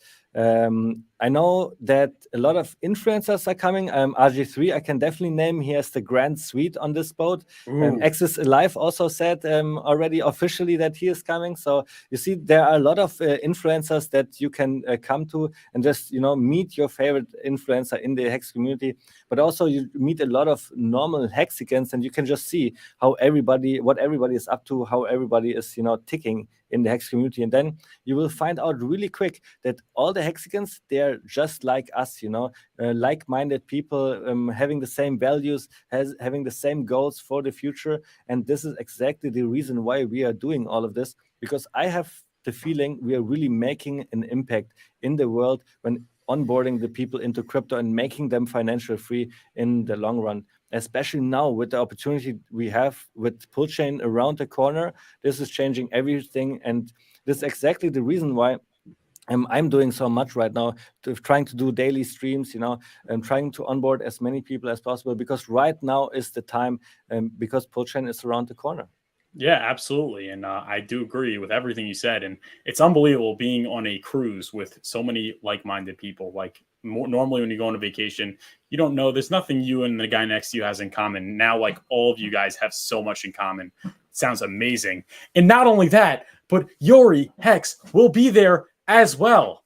And guess what? Brazology is looking for a sugar mama, a Hexican sugar mama. Brazology, you got to go on the cruise. I think there are a lot of probably very wealthy women that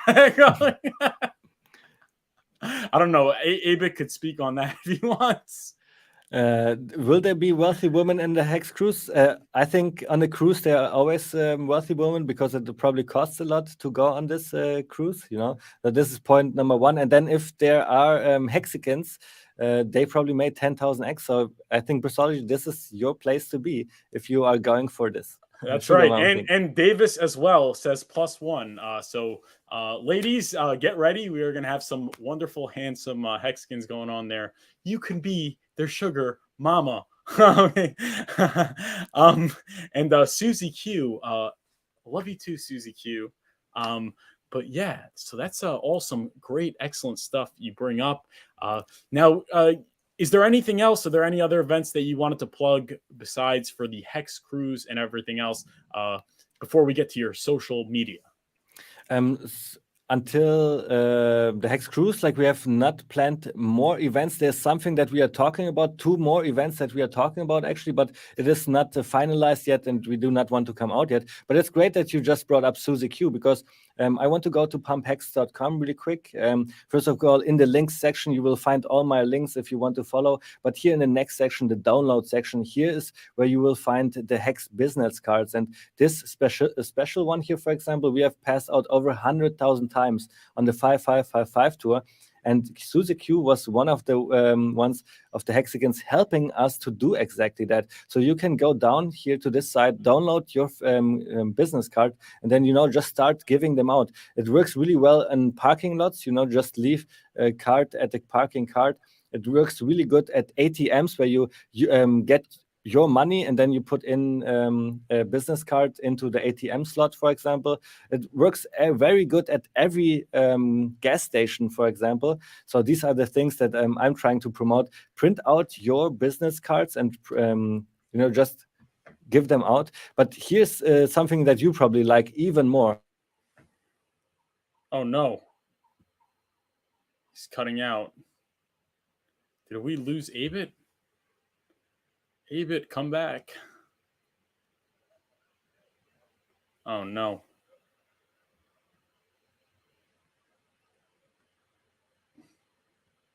Let me see what's going on.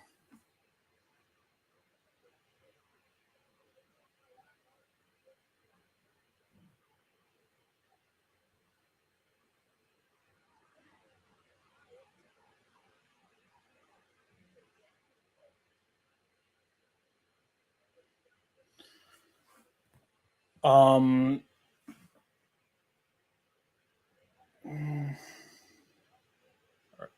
he's back. All right. I didn't know if it was on my side or if it was on your side. Okay, perfect. So yeah, I got scared for a second. I just actually DM'd you. But yeah, you were, the last thing you said was you were talking about something that I would like. Perfect. And what you would like, you see exactly here, which is my short videos of Richard Hart. I made them available for you guys to download as well. You can just click on a button and then zip file will download with all the Richard Hart videos. And I would like to see that a lot of hexagons are posting them on Twitter. It works really well on YouTube, but most importantly on TikTok, right? That's where the views really are the most for the videos, and I just want to encourage everybody to do exactly that. Go to pumphex.com, go into the download section, download the business cards, download the Richard Hart videos. Here's the Power of T-Share presentation. Are you able to link it in the chat?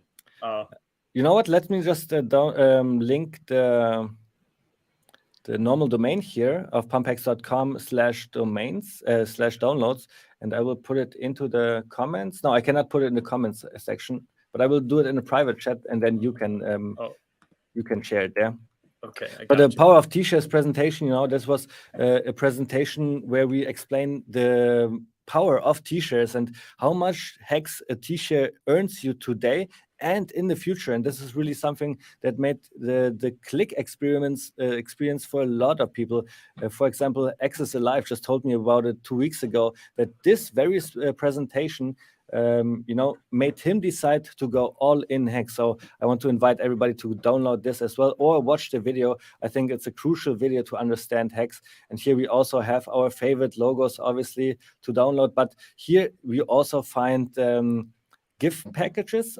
From my experience of the last 3 years, I created a lot of gifts and memes, and you guys can just download them and spread them. They work really well for Twitter. When somebody is a hater, you just send them a gif or a meme, and you don't even need to explain too much anymore. The gifts do a really, really great job on that. Wow. Yeah, and besides that, I just want to show the download section. I think that's pretty cool. KSP TV, obviously, as well. And one project that I really like a lot, and this is Richard Hart's favorite project as well, is hexpostcards.com. I think that's also an awesome domain, by the way. And here, everybody can participate. Every single hexagon is doing their job, and already 400,000 postcards have been sent out to the wealthiest people all around America. And I think that's a great project to participate as well. Yeah, and let me just say, it's unbelievable the impact that you're making. And I don't want to get, I had some tabs prepared for the TikTok, but we've already been streaming for 2 hours. But people, so I don't want to go through all of them, but people have been sharing your pre-made videos on TikTok. And obviously, like I say, TikTok is the key to virality 2023. And they have been getting millions of views. Millions. I'm not even exaggerating. Millions, tens of millions of views from the shorts that you created. So I bet you didn't even think that it would make that much of a difference so fast, but it really is. But what do you think? But when I came out with the idea, I always thought it could be a big thing, but it took a while until hexagons were really anticipating and really, downloading the video and using them. Then when you did a YouTube stream and you were showing that TikTok is going so well, and you were doing the Telegram group and really showing that TikTok is the place to go, that's where everything was picking up, and more people then were using my videos in order to share. And for me, it just makes sense. It is free content for everybody out there, and they can just post it on their social media and already get some engagement, get some clicks in. And then, when they produce their own content, they already have a good running TikTok.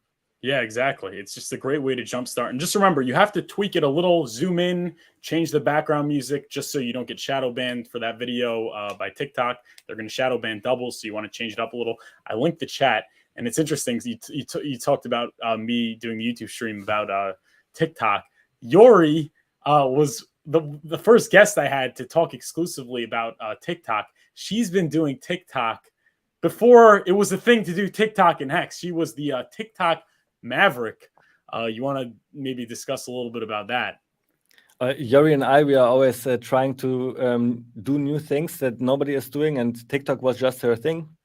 And that's why she decided to basically go all in. She did not do too much Twitter, too much Instagram, but therefore used all her time on TikTok. And I think that was a great strategy. By now, I think she's releasing 3 videos a day on TikTok to really feed the algorithm, And then what we learned is that at one point, actually TikTok is working for us, because TikTok is taking the videos and spreading them everywhere. And this is exactly what we want to do, right? We want to produce a video, and then now TikTok is just spreading this video like crazy, and the numbers are nowhere as it is on TikTok. And, I think it is a really important thing to have a strategy where you put out regularly content on your platform that you like, in this case TikTok. But also, once you have produced the content already once, you should also every once in a while put it on TikTok, on Twitter, and really regularly also put it into your Instagram and YouTube.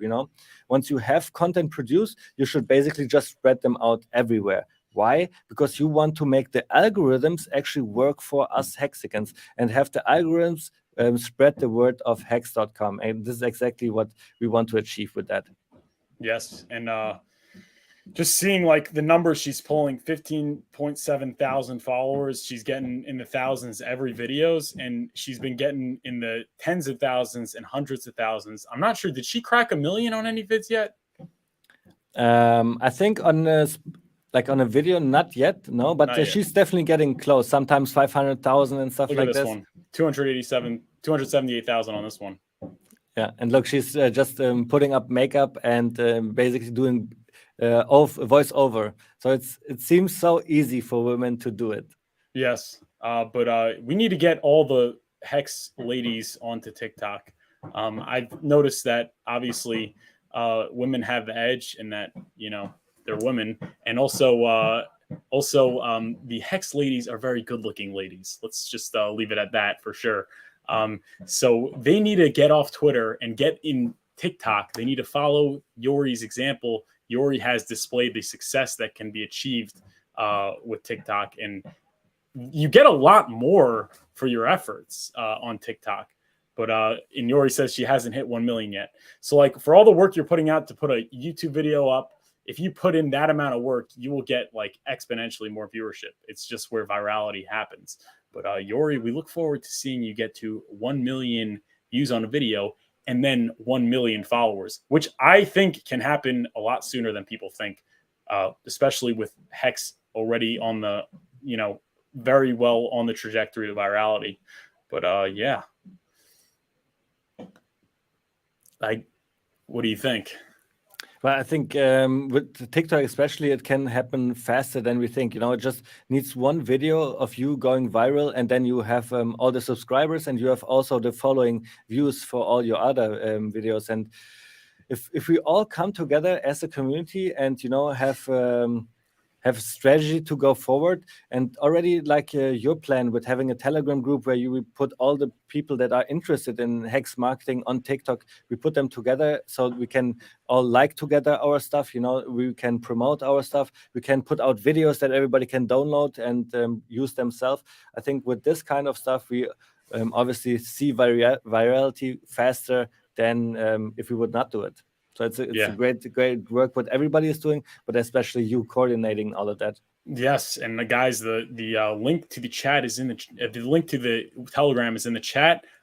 Before we go, are there any other social media? Just plug all your social media, please. Well, I have so much social media to share, so that's why it's definitely the best to just do the screen share again. Go to pumphex.com, and here in the link section, you really will find all my links that I have. There's YouTube twice, or even 3 or 4 times if you count Crypto Sparbuch and KSB TV in as well. I have Twitter, Instagram, TikTok, Telegram, even for the pumphex.com.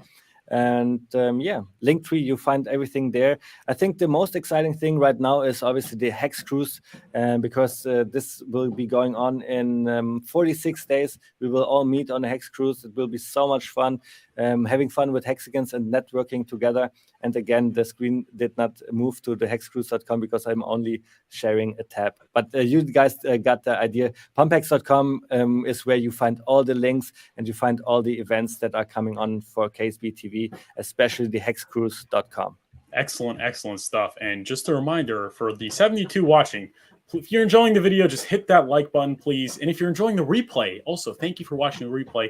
Hit that like button. Make sure you subscribe to the channel. Make sure you subscribe to Abit_Hex on YouTube, and go check out all his links on pumphex.com.